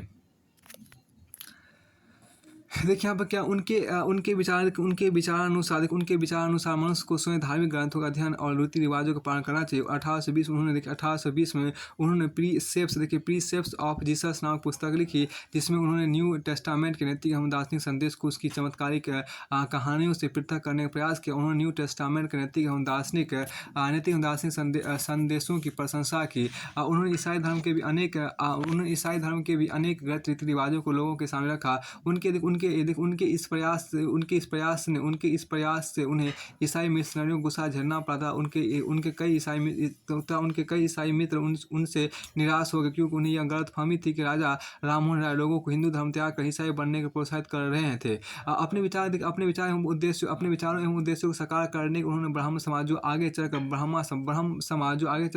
ब्रह्मा समाज बना भी स्थापना की, जो वे सामाजिक सुधार आंदोलन के द्वारा लोगों का देखिए सॉरी अपने विचारों के उद्देश्य को साकार करने को उन्होंने ब्रह्म सभा जो कि आगे चलकर ब्रह्मा समाज बना की स्थापना की। वे समाज सुधार के द्वारा लोगों का राजनीतिक उत्थान करना चाहते थे तथा उनमें राष्ट्र प्रेम की भावना जगाना चाहते थे। अगस्त 1828 में राजा राममोहन राय ने ब्रह्म सभा का गठन किया, जिसे बाद में नाम परिवर्तित कर ब्रह्म समाज कहा जाने लगा। ब्रह्म समाज के अनुसार ईश्वर एक है और सभी सद्गुणों का केंद्र एवं भंडार है, परंतु परमात्मा निर्गुण एवं निराकार है। वह ना कभी जन्म लेता है और ना कभी मरता है। वह सर्वव्यापी सर्वशक्तिमान सृष्टि का पालन करता अतः अमर है। इससे मूर्ति पूजा अनावश्यक है। ब्रह्म समाज के भवन में किसी मूर्ति, चित्र, पेंटिंग इत्यादि पूजन करने की अनुमति नहीं थी। वे धार्मिक पुस्तकों अध्ययन या पूजा में विश्वास नहीं रखते थे, क्योंकि उनके अनुसार कोई भी पुस्तक त्रुटि रहित नहीं हो सकती। कि हिंदू धर्म का शुद्धिकरण एवं एक स्वरवाद या निर्गुण परमात्मा विश्वास ब्रह्म समाज का सबसे प्रमुख उद्देश्य था। उनके ये उद्देश्य तक एवं वेदों तथा उपनिषदों की शिक्षाओं पर आधारित थे। ब्रह्म समाज ने सर्वधर्म समभाव पर बल दिया। उसके अनुसार सभी धर्मों में सत्य निहित है। अतः व्यक्ति को अपने धर्म के साथ सभी धर्मों का आदर करना चाहिए। अपने धर्म के साथ सभी धर्मों का आदर करना चाहिए। ब्रह्म समाज नैतिकता पर बल देता था एवं कर्म फल में उसका विश्वास था। ब्रह्म समाज के समस्त कार्यों में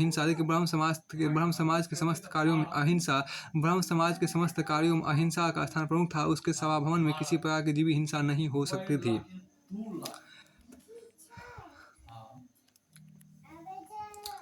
देखिए यहाँ पर कि राजा राममोहन राय का उद्देश्य किसी नए धर्म का स्थापना करना नहीं था, अपितु वे हिंदू धर्म का शुद्धिकरण करना चाहते थे। वे हिंदू धर्म का शुद्धिकरण करना चाहते थे। वे उनके जो उनके अनुसार विभिन्न बुराइयों से जकड़ा हुआ है। राजा राममोहन राय के सुधारवादी एवं प्रगतिशील विचारों का तत्कालीन हिंदू रूढ़िवादियों ने कड़ा विरोध किया। राजा राधाकांत देव ने ब्राह्मण समाज के सिद्धांतों को विरोध करने हेतु धर्म सभा का गठन किया। 1833 में ब्रिस्टल इंग्लैंड में राजा राममोहन राय के निधन हो जाने से ब्राह्मण समाज को आघात लगा। आगे के प्रमुख विचार यहाँ देखिए कि प्रमुख विचार यहाँ पर क्या है कि आधुनिक भारत में हिंदू धर्म समाज या राजनीति में से चाहे कोई क्षेत्र हो, उसमें सुधार लाने के सुपार राजा राममोहन राय और उनके ब्राह्मण समाज ने की। ये बात आपको SCE जकारिया ने किया। फिर आपको आगे हम कहा कि देखिए ब्राह्मण समाज के योगदान को निम्न प्रकार से वर्णित किया जा सकता है। देखिए पहला देखिए आपको बहुदेववाद या मूर्ति पूजा का विरोध यहाँ पर है। दूसरा आपको बहुपत्नी प्रथा एवं सती प्रथा का विरोध है। तीसरा आपको देखिए विधवा विवाह का समर्थन एवं बाल विवाह का विरोध है। चौथा आपको नैतिकता पर बल, कर्म फल में विश्वास, सर्वधर्म समभाव। देखिए चौथा आपको यहाँ पर नैतिकता पर बल है, सर्व कर्म फल में विश्वास है, सर्वधर्म संभव है, निर्गुण ब्रह्मा की उपासना है। पांचों को धार्मिक पुस्तकों पुरुषों एवं वस्तु की सर्वोच्चता में अविश्वास है। छठा को छुआछूत अंधविश्वास, जातिगत भेदभाव का विरोध है। सातवां को बांग्ला एवं अंग्रेजी शिक्षा के प्रचार प्रसार का समर्थन आपको है।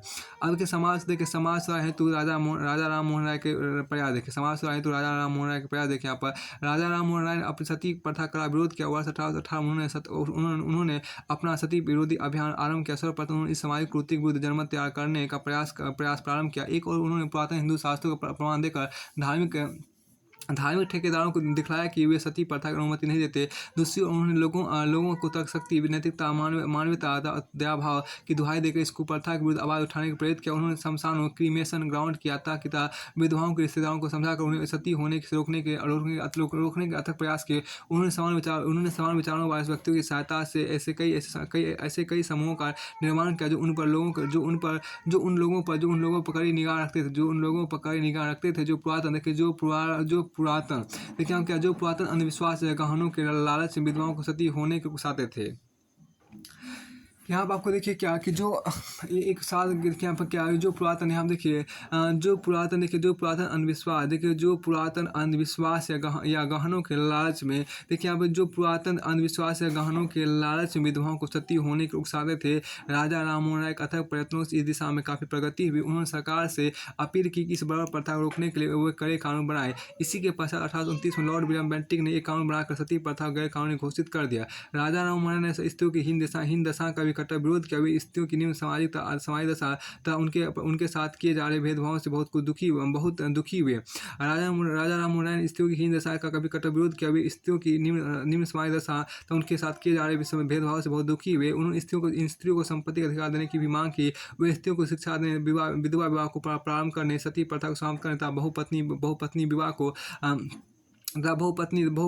को गैर कानूनी घोषित करने के पक्षधर थे। देखिए स्त्रियों की दशा सुधारने को उन्होंने मांग की कि उन्हें पैतृक विरासत संपत्ति संबंधी अधिकार मिलने चाहिए। देखिए राजा राममोहन राय का आधुनिक पाश्चात्य शिक्षा में प्रचार। राजा राममोहन राय का आधुनिक पाश्चात्य शिक्षा के प्रचार प्रसार के समर्थक। राजा राममोहन राय आधुनिक पाश्चात्य शिक्षा के प्रचार प्रसार के समर्थक थे।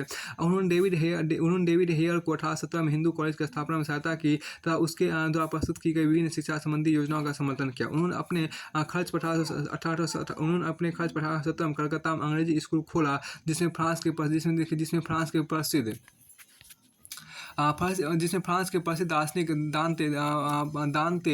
प्रसिद्ध दार्शनिक आपको दांते, रूसो एवं वाल्टर के दर्शन की शिक्षा दी जाती थी। 1825 में उन्होंने वेदांत कॉलेज की स्थापना की जिसमें भारतीय विद्या और पाश्चात्य भौतिक विज्ञान एवं सामाजिक विज्ञान की शिक्षा दी जाती थी। बंगाली भाषा को समृद्ध बनाने हेतु उन्होंने बांग्ला व्याकरण की रचना की तथा बंगाली पद का निर्माण किया। अब मुझे विचार देखिए यहाँ पर क्या मुझे कहते हुए दुख होता है कि वर्तमान समय हिंदुओं की जो धार्मिक व्यवस्था है वो ऐसी नहीं है कि हिंदुओं के राजनीतिक हितों का पक्ष पोषण कर सके। इन परिस्थितियों में हिंदू धर्म में कुछ परिवर्तन अपेक्षित है जिससे हिंदुओं कुछ राजनीतिक लाभ एवं सामाजिक बल मिल सके। बात राजा राममोहन राय ने कहा था। अब देखिए यहाँ पर एक और विचार देखिए यहाँ पर क्या है कि मानव सभ्यता का आदर्श अलग अलग रहने में नहीं बल्कि चिंतन तथा क्रिया के सभी क्षेत्रों में व्यक्तियों और राष्ट्रों में के आपसी भाईचारे में ही है। ये बात राजा राममोहन राय ने कहा था। देखिए मानव सभ्यता के यहाँ देखिए क्या मानव सभ्यता का आदर्श अलग रहने में नहीं बल्कि चिंतन तथा क्रिया के सभी क्षेत्रों में व्यक्तियों और राष्ट्रों के आपसी भाईचारे में ही है। ये बात राजा राममोहन राय ने कहा था। हाँ फिर देखिए यहाँ पर क्या कि राजा राममोहन राय की विभिन्न भाषाओं पर गहरी पैठ थे। वे संस्कृत, फारसी, अरबी, अंग्रेजी, फ्रेंच, लैटिन, ग्रीक तथा अरबी जैसी एक दर्जन भाषाओं के ज्ञाता थे। विभिन्न भाषाओं ज्ञान के कारण उन्होंने विभिन्न भाषाओं के अनेक पुस्तकों का अध्ययन किया। उन्हें भारतीय पत्रकारिता जनक कहा था। उन्होंने बंगाली, हिंदी तथा अंग्रेजी में अनेक पत्र पत्रिकाओं का प्रकाशन तथा संपादन किया। इनके माध्यम से वे जनता को शिक्षित करते थे तथा उनके दुखों एवं कठिनाइयों को सरकार के समक्ष प्रस्तुत करते थे। एक राजनीतिक के रूप में राजा राममोहन राय ने बंगाल के जमींदारों उत्पीड़ित कार्रवाइयों की घोर निंदा की तथा रेतों द्वारा दिए जाने वाले लगान की अधिकतम मात्रा निर्धारित करने की मांग। उन्होंने करमुक्त भूमि पर सरकार द्वारा पुनः कर लगाने के प्रयासों का विरोध किया। उन्होंने निर्यात की जाने वाली भारतीय वस्तुओं पर शुल्क घटाने की मांग की तथा ईस्ट इंडिया कंपनी के व्यापारिक विशेषाधिकारों को समाप्त करने हेतु सरकार को ज्ञापन दिया। वे उच्च सेवाओं के भारतीय कार्यपालिका को न्यायपालिका से पृथक किए जाने कट्टर समर्थक थे। उन्होंने मुकदमों की सुनवाई जूरी प्रथा के माध्यम से करने एवं भारतीय तथा यूरोपियों के मध्य न्यायिक समानता की भी मांग की। देखिए राजा राममोहन राय का राजनीतिक दृष्टिकोण अंतर्राष्ट्रीय था। वे अंतर्राष्ट्रीयता और विभिन्न राष्ट्रों के पारस्परिक सहयोग में दृढ़ विश्वास रखते थे। वे अंतर्राष्ट्रीय स्वतंत्रता, समानता एवं न्याय के हिमायती थे। इससे स्पष्ट होता है कि उन्हें तत्कालीन अंतर्राष्ट्रीय परिस्थितियों की गहरी समझ थी। उन्होंने स्पेन, अमेरिका तथा नेपल्स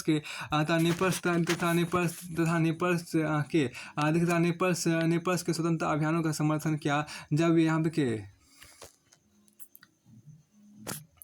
देखिए यहाँ पर क्या, जब इंग्लैंड, यहाँ देखिए जब इंग्लैंड में रह रहे थे, देखिए जब इंग्लैंड में रह रहे थे तब उन्होंने आयरलैंड के जमींदारों द्वारा वहाँ के किसानों पर किए जा रहे अत्याचार की निंदा की तथा घोषणा की कि यदि इस संबंध में इंग्लैंड की संसद में जो सुधार विधेयक लाया गया है वह यदि वह गिर गया तो वह इंग्लैंड छोड़कर चले जाएंगे।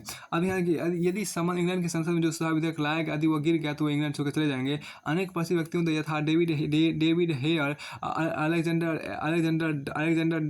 डफ, देवेंद्र नाथ टैगोर, पी के टैगोर, चंद्रशेखर दे, ताराचंद्र चक्रवर्ती इत्यादि उनके प्रमुख सहयोगी थे। अब के देवेंद्र नाथ टैगोर और ब्रह्म समाज की बात देखिए, देवेंद्र नाथ टैगोर और ब्रह्म समाज की बात देखिए यहाँ पर राजा राम मोहन राय की मृत्यु के पश्चात इसकी बागडोर रविन्द्रनाथ टैगोर के पिता महर्षि देवेंद्र नाथ टैगोर ने संभाले। तो महर्षि देवेंद्र नाथ टैगोर का आपको जीवन का 1870 से 1905 ईस्वी तक रहा। वे 1842 में ब्रह्म समाज में सम्मिलित हुए। 1842 में ब्रह्म समाज में सम्मिलित हुए। देवेंद्र नाथ टैगोर के व्यक्तित्व में तत्कालीन भारतीय परिस्थितियाँ, तो देखिए देवेंद्र नाथ टैगोर के व्यक्तित्व में तत्कालीन भारतीय परिस्थितियों एवं पाश्चात्य विचारों का सुंदर समन्वय था। उन्होंने ब्रह्म समाज को नई चेतना एवं देखिए यहाँ पर क्या, उन्होंने ब्रह्म समाज को नई चेतना एवं उन्होंने ब्रह्म समाज को नई चेतना एवं न्याय, उन्होंने ब्रह्म समाज को नई चेतना था एवं नया स्वरूप प्रदान किया। देखिए उन्होंने ब्रह्म समाज को नई चेतना एवं नया स्वरूप प्रदान किया। देवेंद्र नाथ टैगोर पहले ज्ञानवर्धनी था एवं ज्ञानवर्धनी एवं तत्वबोधनी सभा से संबंधित थे। देवेंद्र नाथ यहाँ किया, उन्होंने ब्रह्म समाज को नई चेतना, उन्होंने ब्रह्म समाज को नई चेतना एवं नया स्वरूप प्रदान किया। देवेंद्र नाथ टैगोर पहले ज्ञानवर्धनी एवं तत्वबोधनी सभा से संबंधित थे। देवेंद्र नाथ टैगोर पहले ज्ञानवर्धनी एवं तत्वबोधनी सभा से संबंधित थे, जिनका उद्देश्य भारत की प्राचीन सभ्यता एवं राजा राममोहन राय के विचारों का प्रसार करना था। देखिए यहाँ पर एक में फिर देवेंद्र नाथ टैगोर पहले ज्ञानवर्धनी एवं तत्वबोधनी सभा से संबंधित थे, जिनका उद्देश्य भारत की प्राचीन सभ्यता एवं राजा राममोहन राय के विचारों का प्रसार करना था। तत्वबोधनी सभा जिसका गठन 1849 में किया गया था, बंगाल में किया गया था बंगाली भाषा में। तत्वबोधनी सभा जिसका गठन 1849 ईस्वी में किया गया था, बंगाली भाषा में एक पत्रिका तत्वबोधनी पत्रिका का प्रकाशन करती थी। इन दोनों सभाओं के ब्रह्म समाज में जुड़ने से समाज में एक नई ऊर्जा एवं शक्ति का संचार हुआ। धीरे धीरे ब्रह्म समाज की सदस्य संख्या बढ़ने लगी था। ईश्वर चंद्र विद्यासागर तथा अश्विनी कुमार दत्त जैसे महान विचारक इस समाज से जुड़ गए। देवेंद्र नाथ टैगोर ने हिंदू धर्म को सुधारने पर ध्यान केंद्रित किया था। ब्रह्म समाज ईसाई वेदांतिक कर्मकांड से बचाने का प्रयास किया। 1827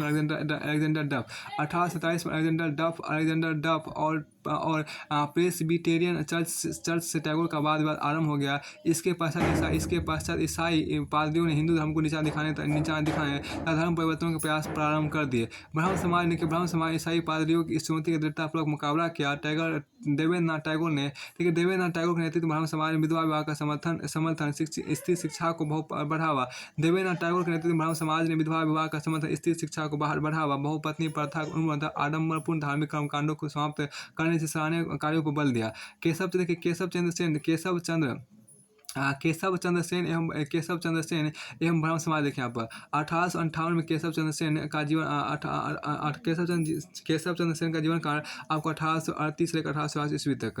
1858 आपको केशव चंद्र सेन द्वारा ब्रह्म समाज का सदस्यता ग्रहण करने के पश्चात देवेंद्र नाथ टैगोर ने उन्हें समाज का नया आचार्य नियुक्त किया। ब्रह्म समाज का नया आचार्य नियुक्त किया। केशव चंद्र सेन की शक्ति, वाकपटुता और उदारवादी विचारों ने ब्रह्म समाज को अत्यंत लोकप्रिय बना दिया। देखिए सेन के प्रयत्नों से शीघ्र ही इसकी शाखाएं बंगाल से बाहर संयुक्त प्रांत, बम्बई, मद्रास एवं पंजाब में भी खुल गई। लेकिन शीघ्र ही केशव चंद्र सेन को उदारवादी विचारों के कारण तथा देवेंद्र नाथ टैगोर में मतभेद केशव चंद्र सेन को उत्तरदायी विचारों के कारण तथा देवेंद्र नाथ टैगोर में मतभेद हो गए। केशव चंद्र सेन समाज के अंतर्राष्ट्रीयकरण, समाज में सभी धर्मों की शिक्षा तथा अंतर्राष्ट्रीय विवाह को प्रोत्साहन जैसे मुद्दे पर बल दे रहे थे, जिसके कारण आपको देवेंद्र नाथ टैगोर से उनके मतभेद और गहरे हो गए। 1865 में सेन को आचार्य की पदवी से बर्खास्त कर दिया गया। 1866 में उन्होंने भारतीय ब्रह्म समाज ब्रह्म समाज के नाम से एक नई सभा गठन किया गया। इसके पश्चात देवेंद्र नाथ टैगोर के ब्रह्म समाज को आदि ब्रह्मा समाज के नाम से जाना जाने लगा। इसके बाद देखिए केशव चंद्र, देखिए केशव चंद्र सेन समाज केशव चंद्र सेन समाज के अंतर्राष्ट्रीयकरण समाज में सभी धर्मों की शिक्षा तथा अंतर्राष्ट्रीय विवाह को प्रोत्साहन जैसे मुद्दे पर बल दे रहे थे, जिसके कारण रविन्द्रनाथ टैगोर से उनके मतभेद हो और गहरे हो गए। 1865 में देखिए यहाँ पर कि 1865 में सेन को आचार्य की पदवी से बर्खास्त कर दिया गया। 1866 में उन्होंने भारतीय ब्रह्म समाज नव विधान ब्रह्म समाज के नाम से एक नई सभा गठन किया गया। इसके पश्चात देवेंद्र टैगोर के ब्रह्म समाज को आदि ब्रह्म समाज के नाम से जाना जाने लगा। 1878 में केशव चंद्र सेन अपनी 13 वर्षीय पुत्री का विवाह कूच बिहार के राजा के साथ वैदिक कर्मकांडों से किया, जिसका केशव चंद्र सेन के कुछ साथियों ने कड़ा विरोध किया। इसके पश्चात केशव चंद्र सेन भारतीय ब्रह्म समाज से अलग हो गया था। उन्होंने साधारण ब्रह्म समाज की स्थापना की। इसके पश्चात श्री सेन इतिहास के अंधकार में खो गए। मद्रास में ब्रह्म समाज के अनेक केंद्र खोले गए। पंजाब में दयाल सिंह ट्रस्ट ने ब्रह्म समाज के सिद्धांतों को प्रसारित करने का बीड़ा उठाया। 1910 में ट्रस्ट ने इस कार्य के लाहौर में दयाल सिंह कॉलेज की भी स्थापना की। ब्रह्म समाज का महत्व देखिए। समाज सुधार के दृष्टिकोण से ब्रह्म समाज ने अनेक सिद्धांत एवं अंधविश्वासों पर प्रहार किया। समाज ने हिंदू द्वारा विदेश यात्रा को धर्म विरुद्ध घोषित किए जाने की आलोचना की। इसने समाज में स्त्रियों के उत्थान हेतु कार्य किया, सती प्रथा का विरोध किया, पर्दा प्रथा को हटाने की मांग की, बाल विवाह एवं बहुपत्नी विवाह को हतोत्साहित किया, विधवा पुनर्विवाह का समर्थन किया एवं स्त्रियों को शिक्षा दिलाने जैसे कई महत्वपूर्ण कार्य किए। समाज ने जाति प्रथा तथा छुआछूत जैसी बुराइयों का भी विरोध किया। इस प्रकार विभिन्न क्षेत्रों में ब्रह्म समाज द्वारा किए गए कार्य अविश्वसनीय रहेंगे। अब देखिए यहाँ पर आपका प्रार्थना समाज की बात आपको की गई है, उसको समझने का प्रयास कीजिए। देखिए यहाँ प्रार्थना समाज देखिए क्या 1867 में बम्बई में केशव चंद्र सेन के सहयोग से आत्माराम पांडु रंग ने प्रार्थना समाज की स्थापना की। वर्ष 1849 में महाराष्ट्र में परम हंस सभा के नाम से धार्मिक समाज का शुभारंभ हुआ। यथार्थ में यह ब्रह्म समाज की ही एक शाखा थी, लेकिन यह गुप्त समाज था जो मुख्यतः समाज सुधारक गतिविधियों पर अपना ध्यान केंद्रित करता था। इसका प्रभाव क्षेत्र काफी सीमित था। वर्ष 1860 में इस सभा का विघटन हो गया। तो इसी का परिवर्धित एवं संशोधित रूप 1867 में प्रार्थना समाज के रूप में सामने आया। प्रार्थना समाज में अनेक महत्वपूर्ण व्यक्तियों की सहभागिता थी, जिसमें देखिए यहाँ पर क्या जिनमें महादेव गोविंद रानडे, आरजी भंडारकर एवं एनजी चंदावरकर प्रमुख थे। अब यहाँ देखिए गोविंद नाथ रानडे 1842 से लेकर 1901 ईस्वी तक था। गोविंद नाथ रानडे का जो जीवन काल रहा वो आपको 1842 से 1901 ईस्वी तक रहा, और आरजी भंडारकर का जो जीवन काल रहा वो 1837 से 1925 ईस्वी तक रहा, और एनजी चंदावरकर का जो जीवन काल है वो 1855 से 1923 ईस्वी तक रहा। कि ब्रह्म समाज के समान यह भी एक बौद्धिक एकतावादी संगठन था, लेकिन इसमें धार्मिक सुधारों की अपेक्षा सामाजिक सुधारों पर अधिक बल दिया गया। प्रार्थना समाज के मुख्य उद्देश्य इस प्रकार थे। अपराध के जाति व्यवस्था को अस्वीकृत करना,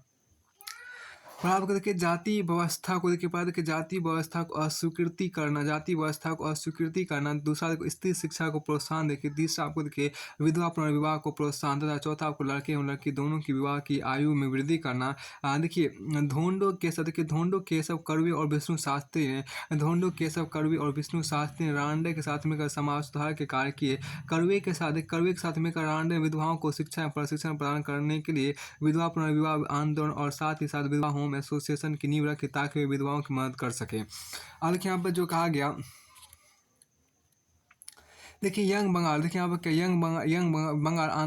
बंगाल आंदोलन एवं हेनरी विवियन डेरोजियो की बात करती है। यंग बंगाल आंदोलन तथा हेनरी विवियन डेरोजियो की बात करती है। यंग बंगाल आंदोलन तथा हेनरी विवियन डेरोजियो की बात करती है। यंग बंगाल आंदोलन तथा हेनरी विवियन डेरोजियो की बात करते हैं। 19वीं शताब्दी के तीसरे और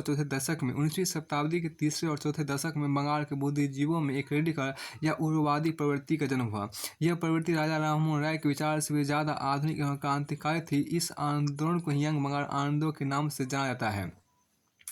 हिंदू कॉलेज में 1826-1831 तक प्राध्यापक के रूप में कार्य करने वाले एक तरुण आंग्ल भारतीय हेनरी विलियम डेरोजियो इस आंदोलन के प्रवर्तक एवं नेता थे।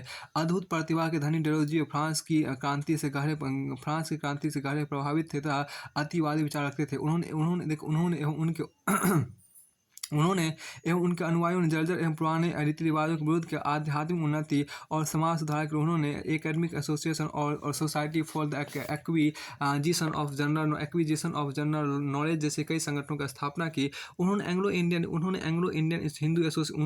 इंडियन हिंदू एसोसिएशन, बंगहित सभा और डिबेटिंग क्लब का भी गठन किया। कट्टर हिंदुओं से मतभेद के कारण 1831 में डेरोजियो को हिंदू कॉलेज से निकाल दिया गया। इसके पश्चात वे ईस्ट इंडिया नामक दैनिक समाचार पत्र का संपादन करने लगा। इस आंदोलन का प्रमुख केंद्र हिंदू कॉलेज ही था। डेरोजियो के समर्थकों ने पुरानी एवं हास्योन्मुख प्रथाओं तथा सामाजिक एवं धार्मिक अनुष्ठानों की घोर निंदा की तथा नारी शिक्षा की जोरदार वकालत की। यंग बंगाल आंदोलन कई वर्षों तक चला, लेकिन प्रारंभ से हिंदू कट्टरपंथियों के विरोध एवं हिंदू कॉलेज के प्रबंधकों द्वारा इस आंदोलन संबंध विद्यार्थियों पर प्रतिबंध लगा दिए जाने से आंदोलन सफल नहीं हो सका।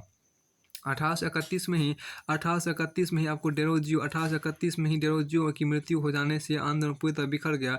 यद्यपि यह आंदोलन ज़्यादा सफल नहीं रहा, किंतु इसके बावजूद भी इसने राजा राममोहन राय के विचारों को आगे बढ़ाया था। कई अन्य क्षेत्रों में भी प्रशंसनीय कार्य किए। सुरेंद्रनाथ बनर्जी ने इस आंदोलन को बंगाल में आधुनिक सभ्यता का जनक कहा है।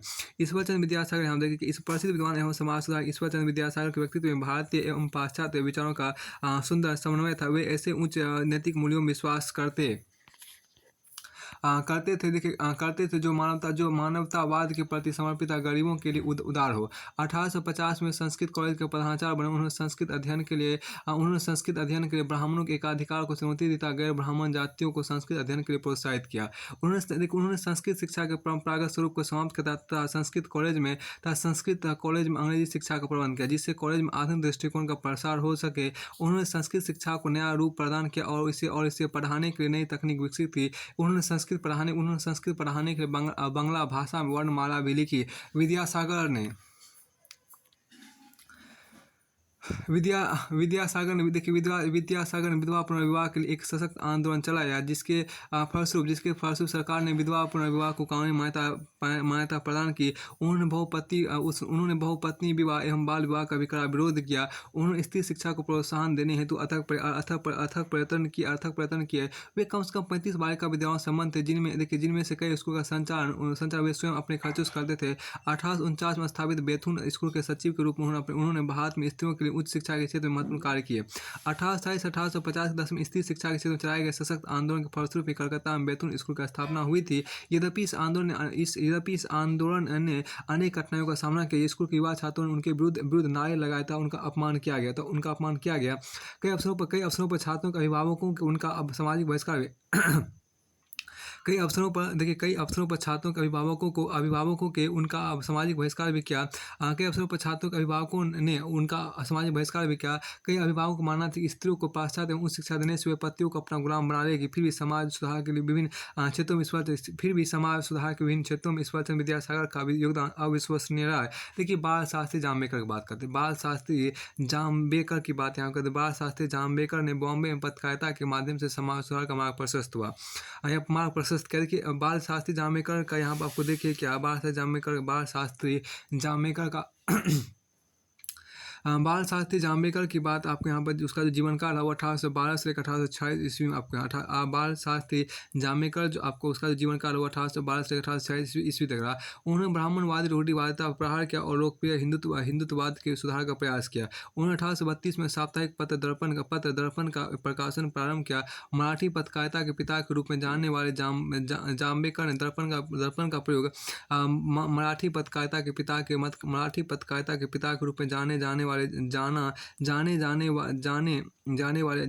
ने दर्पण का प्रयोग विधवा पुनर्विवाह और जीवन वैज्ञानिक पद्धति को शामिल करने और जैसे समाज सुधार के प्रति लोगों को जागरूक करने में किया। वर्ष 1840 में उन्होंने दिग्दर्शन नामक पत्र शुरू किया, जो वैज्ञानिक विषयों के साथ साथ इतिहास संबंधी विषयों पर लेख प्रकाशित करता था। जाम्बेकर ने बॉम्बे नेटिव जनरल लाइब्रेरी की नींव रखी और नेटिव इम्प्रूवमेंट सोसाइटी शुरू की, जिसकी एक शाखा student library and scientific library थी। देखिए यहाँ पर क्या इसमें देखिए यह देखिए यहाँ पर क्या हुआ कोलवा देखिए वह कोतावा वह कोताबा ऑब्जेक्टरी के निदेशक के अतिरिक्त एलिफस्टन कॉलेज के प्रथम हिंदी प्रवक्ता थे। एलिफस्टन कॉलेज के प्रथम हिंदी प्रवक्ता आपको थे। फिर आपको आगे यहाँ पर आपको कहा गया, इसमें आपको देखिए हाँ देखिए विद्यार्थियों के शैक्षिक हम जो करें विद्यार्थियों के शैक्षिक एवं वैज्ञानिक समितियाँ ज्ञान प्रकाश मंडलियाँ जिसको बोलते हैं, इन्हें इन्हें ज्ञान प्रकाश मंडलियों के नाम से जाना जाता था। इनकी दो प्रमुख शाखाएं थी पहली मराठी और दूसरी गुजराती, जिनका गठन 1848 में कुछ शिक्षित युवा भारतीय द्वारा किया गया। इन मंडलियों द्वारा आपको सामाजिक प्रश्नों एवं लोकप्रिय विज्ञान पर व्याख्यानों का आयोजन किया जाना था। इनका प्रमुख उद्देश्य बालिकाओं को स्कूलों में प्रवेश लेने के लिए प्रोत्साहित करना था। अब के परमहंस मंडलियाँ आप देखिए क्या कि महाराष्ट्र में 1849 में स्थापित परमहंस मंडली के संस्थापकों में मुख्य रूप से दादोबा पांडुरंग मेहताजी दुर्गा रामदास अन्य शामिल थे। गुप्त समाज के तौर पर शुरू परमहंस मंडली ने हिंदू धर्म एवं समाज के सुधार का कार्य किया। इस मंडली की देखिए आप इस मंडली की विचारधारा घनिष्ठ रूप से मानव धर्म सभा से जुड़ी थी। इन मंडलियों के सदस्य केवल एक ही ईश्वर में विश्वास करते थे। वे जाति प्रथा की बुराई को समाप्त करना चाहते थे। इन मंडलियों की दावतों में निम्न जाति के लोगों द्वारा खाना बनाया जाता था, उसे ही मंडली का हर सदस्य ग्रहण करता था, चाहे भले ही वह उच्च जाति का हो। इन मंडलियों ने स्त्री शिक्षा एवं विधवा पुनर्विवाह का भी वकालत की। बाद में महाराष्ट्र के अनेक स्थानों जैसे पूना, सतारा आदि में भी इन मंडलियों की शाखाएं खुल गई। सत्यशोधक समाज एवं ज्योति देखिए सत्यशोधक समाज एवं ज्योतिबा या ज्योतिराव फुले की बात करते हैं। सत्यशोधक समाज एवं ज्योतिबा या ज्योतिराव फुले की बात करते हैं। ज्योतिबा फुले 1827-1890 ईस्वी तक रहा। ज्योतिबा फुले का जो जीवन काल 1827-1890 ईस्वी तक रहा। ज्योतिबा फुले माली जाति में पैदा हुए तो उन्होंने सत्यशोधक समाज की स्थापना वर्ष 1873 में की। इस समाज के नेता एवं सदस्य निम्न जाति के लोग थे। इस समाज के नेता एवं सदस्य निम्न जाति के लोग थे। इस समाज का मुख्य उद्देश्य सामाजिक सेवा। इस समाज का देखिए यहाँ पे इस समाज का मुख्य उद्देश्य पाया कि सामाजिक सेवा था। दूसरा देखिए स्त्रियों एवं निम्न जाति के लोगों के बीच शिक्षा का प्रचार करना था। यहाँ देखिए क्या इस समाज का मुख्य उद्देश्य पाया कि सामाजिक सेवा। दूसरा देखिए स्त्रियों एवं निम्न जाति के लोगों के बीच शिक्षा का प्रचार करना था। फूले ने सार्वजनिक सत्य धर्म के समर्थन एवं गुलामगिरी के विरुद्ध कार्य किया। उनके ये कार्य जन सम्मान के परिणामस्वरूप बने। ज्योतिबा फुले ने ब्राह्मणों के प्रतीक चिन्ह राम के विरोध में राजा बाली को अपने आंदोलन का प्रतीक चिन्ह बनाया। फूले समाज में जाति प्रथा पूर्ण उन्मूलन एवं सामाजिक आर्थिक समानता के पक्षधर थे। उन्होंने संस्कृत हिंदू तत्व का विरोध किया। उनके आंदोलन ने समाज में ब्राह्मणों के वर्चस्व को समाप्त कर दलितों की पहचान बनाने में महत्वपूर्ण भूमिका निभाई। उन्होंने पुरोहित वर्ग को समाज का शोषक कहा और उन्होंने अपनी पत्नी सावित्रीबाई की सहायता से पुणे में प्रथम बालिका स्कूल की स्थापना की तथा महाराष्ट्र में अनेक स्थानों पर विधवा पुनर्विवाह का कार्यक्रम प्रारंभ किया। 1854 में विधवाओं के लिए एक आश्रय स्थल भी खोला। फूले को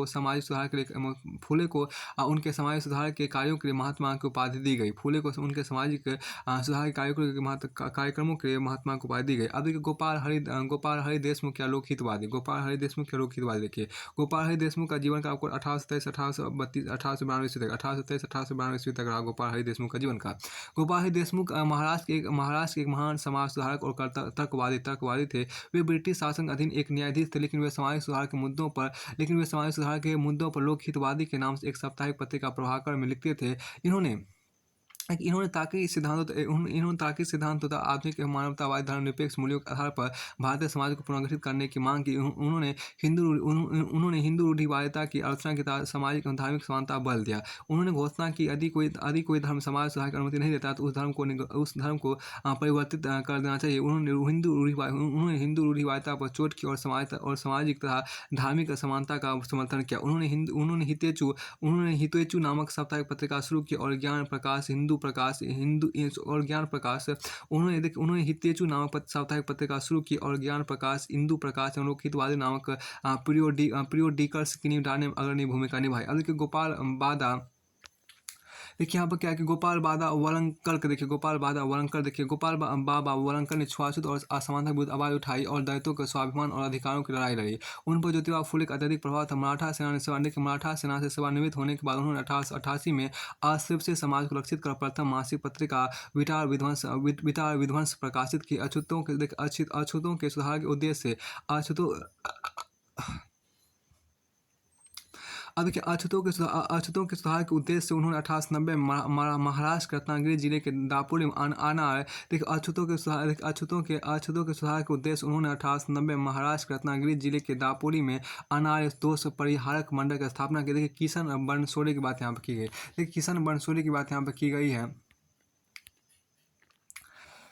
हाँ, किशन बनसोड़े के यहाँ पर क्या किशन बनसोड़े के किशन बनसोड़े अछूतों का अधिकार किशन बनसोड़े अछूतों का अधिकार एवं विकास के कार्य करने वाले एक प्रमुख समाज सुधारक थे। उन्होंने 1900 ईस्वी में एक छापाखाना प्रेस शुरू किया और अस्पृश्य लोगों के सुधार संबंधी कई अखबारों में पुस्तकों का प्रकाशन किया।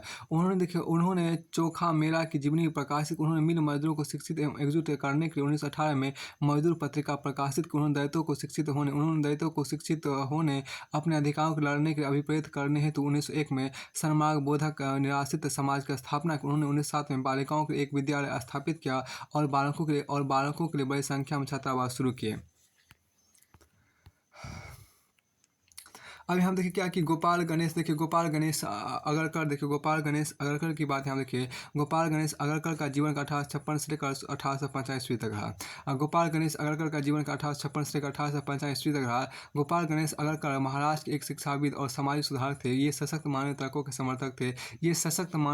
समर्थक थे। इन्होंने परंपरागत मूल्यों एवं महत्वहीन प्रथाओं पर अंधविश्वास की तीव्र भर्त्सना की। अगरकर न्यू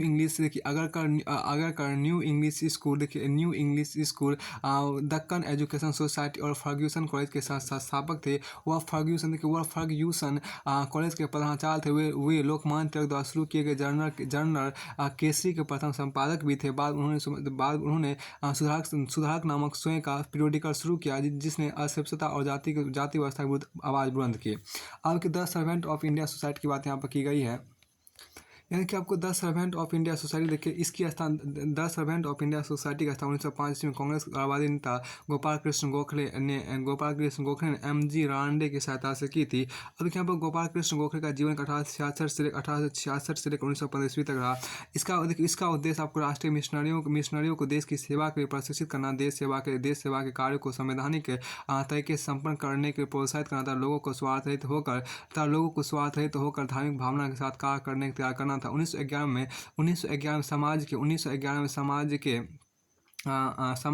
में समाज के विचारों को प्रस्तुत करने के हितवाद का प्रकाशन शुरू किया गया। सोसाइटी ने राजनीतिक गतिविधियों और भारतीय राष्ट्रीय कांग्रेस जैसे संगठनों से अलग रहने का निर्णय लिया।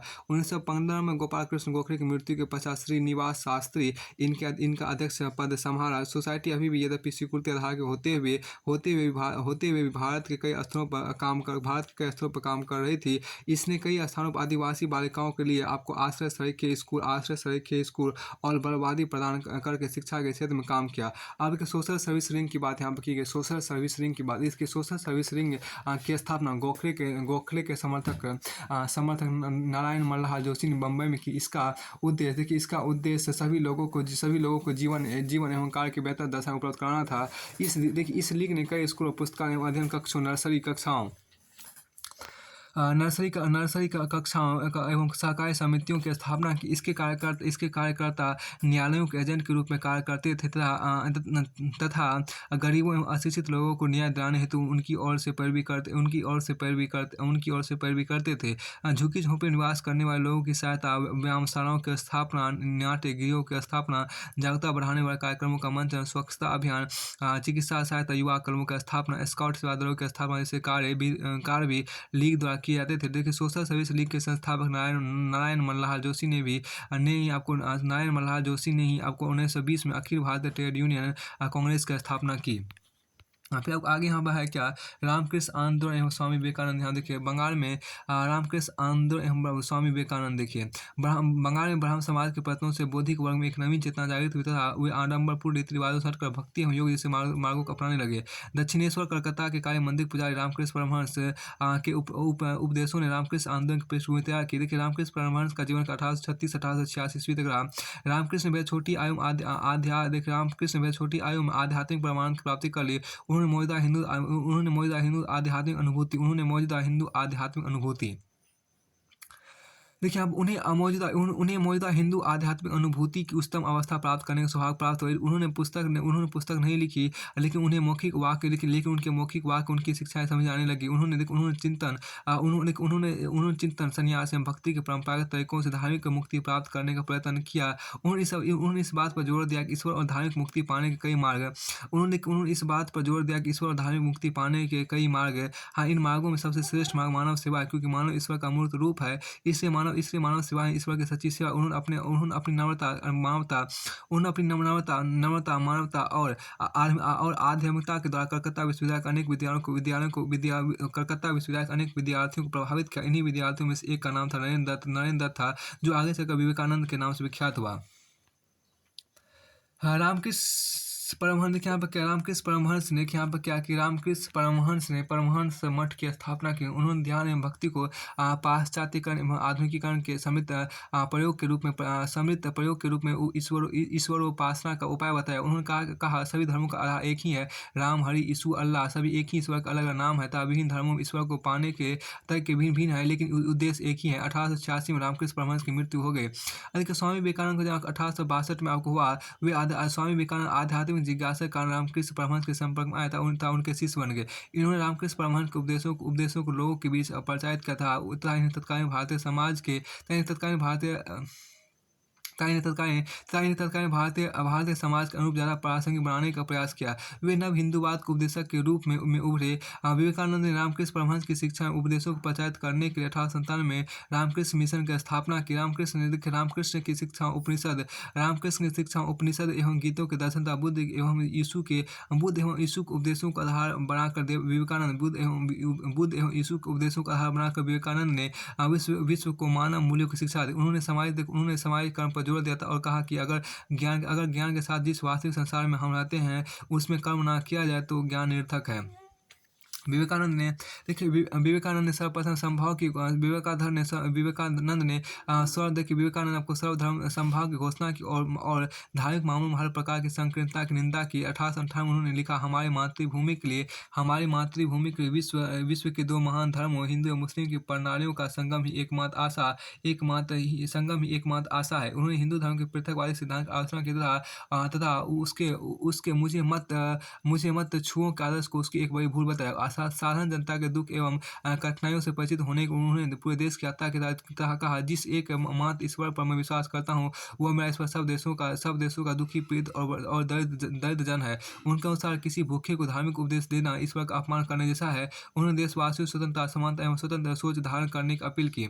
विवेकानंद एक मानवतावादी व्यक्ति थे। उन्होंने रामकृष्ण मिशन के द्वारा मानवीय सहायता एवं सामाजिक कार्यों का अपना प्रमुख उद्देश्य बनाया। देखिए, मिशन ने सामाजिक एवं धार्मिक सुधार का अनेक कार्य किए। उन्होंने कर्मफल की सर्वोच्चता को प्रतिपादित करते हुए इसे सर्वश्रेष्ठ बताया। विवेकानंद ने जीव की सेवा की तुलना शिव की पूजा से की। उनके अनुसार जीव स्वयं एक धर्म है, कर्म के द्वारा ही मानव का दैवीय अस्तित्व होता है। उन्होंने तत्कालीन तकनीक एवं आधुनिक विज्ञान का उपयोग मानव मात्र के कल्याण हेतु करने की महत्ता प्रतिपादित किए। विवेकानंद अपने मानवतावादी और कार्य संबंधी विचारों को व्यवहारिक रूप देने के देश के विभिन्न भागों में रामकृष्ण मिशन की अनेक शाखाएं स्थापित की। इस मिशन ने लोगों के लिए स्कूल, पुस्तकालय, दवाखाने, अनाथालय इत्यादि की स्थापना की। मिशन विभिन्न प्राकृतिक आपदाओं यथा बाढ़, सूखे, महामारी इत्यादि में भी लोगों की सहायता के लिए आगे कार्य करता था। मिशन अंतर्राष्ट्रीय संगठन का स्वरूप धारण किया। मिशन एक हिंदू धार्मिक संगठन था, किंतु इसने अन्य धर्मों को भी महान बताया। आर्य समाज के विपरीत मिशन ने मूर्ति पूजा का समर्थन किया। इसके अनुसार मूर्ति पूजा उपासना का उत्तम एवं सरल तरीका है। मूर्ति पूजा से आध्यात्मवाद का विकास बड़ी सरलता से किया जा सकता था। यह श्रेष्ठ है क्योंकि मूर्ति पूजा से कोई भी मनुष्य बहुत कम समय ईश्वर की वंदना में निपुण हो सकता है। देखिए, हिंदू धर्म या वेदांत सर्वश्रेष्ठ। इनकी सहायता से सच्चा हिंदू एवं क्रिश्चियन सच्चा क्रिश्चियन बन सकता है। विवेकानंद 1813 में शिकागो, अमेरिका में संपन्न विश्व धर्म सम्मेलन में लोगों को बताने का प्रयास किया कि वेदांत केवल हिंदुओं का ही नहीं अपितु सभी मनुष्यों का धर्म है। उन्होंने अध्यात्मवाद एवं भौतिकवाद के संतुलन पर बल दिया। इस समय उन्होंने कहा कि यदि पश्चिम के भौतिकवाद एवं पूर्व के अध्यात्मवाद का सम्मिश्रण कर दिया जाए तो यह मानव जाति की भलाई का सर्वोत्तम मार्ग होगा। देखिए अब सर्वोत्तम मार्ग होगा, देखिए मार्ग होगा विवेकानंद। देखिए विवेकानंद कभी लोगों को राजनीतिक संदेश नहीं दिया। उन्होंने देश की युवा पीढ़ी से अपील की कि वे भारत की प्राचीन सभ्यता पर गर्व करें, तथा भविष्य में भारत की संस्कृति को मानव जाति कल्याणार्थ समर्पित करें। वे भारत को एक जागृत एवं प्रगतिशील राष्ट्र बनाना चाहते थे। वे जातिवाद, छुआछूत एवं विषमता को राष्ट्र के दुर्बल होने का महत्वपूर्ण कारक मानते थे। उन्हें भारत की जनता की शक्ति में पूर्ण आस्था थी। उनका विश्वास था कि एक दिन भारत का विकास होगा तथा देश से अशिक्षा एवं गरीबी पूरी तरह समाप्त हो जाएगी। अब यहाँ देखिए, यहाँ पर जो आपको कहा दयानंद सरस्वती एवं आर्य समाज है, इसको यहाँ तक रखिए। दयानंद सरस्वती एवं आर्य समाज को हम अगले वीडियो में देखेंगे।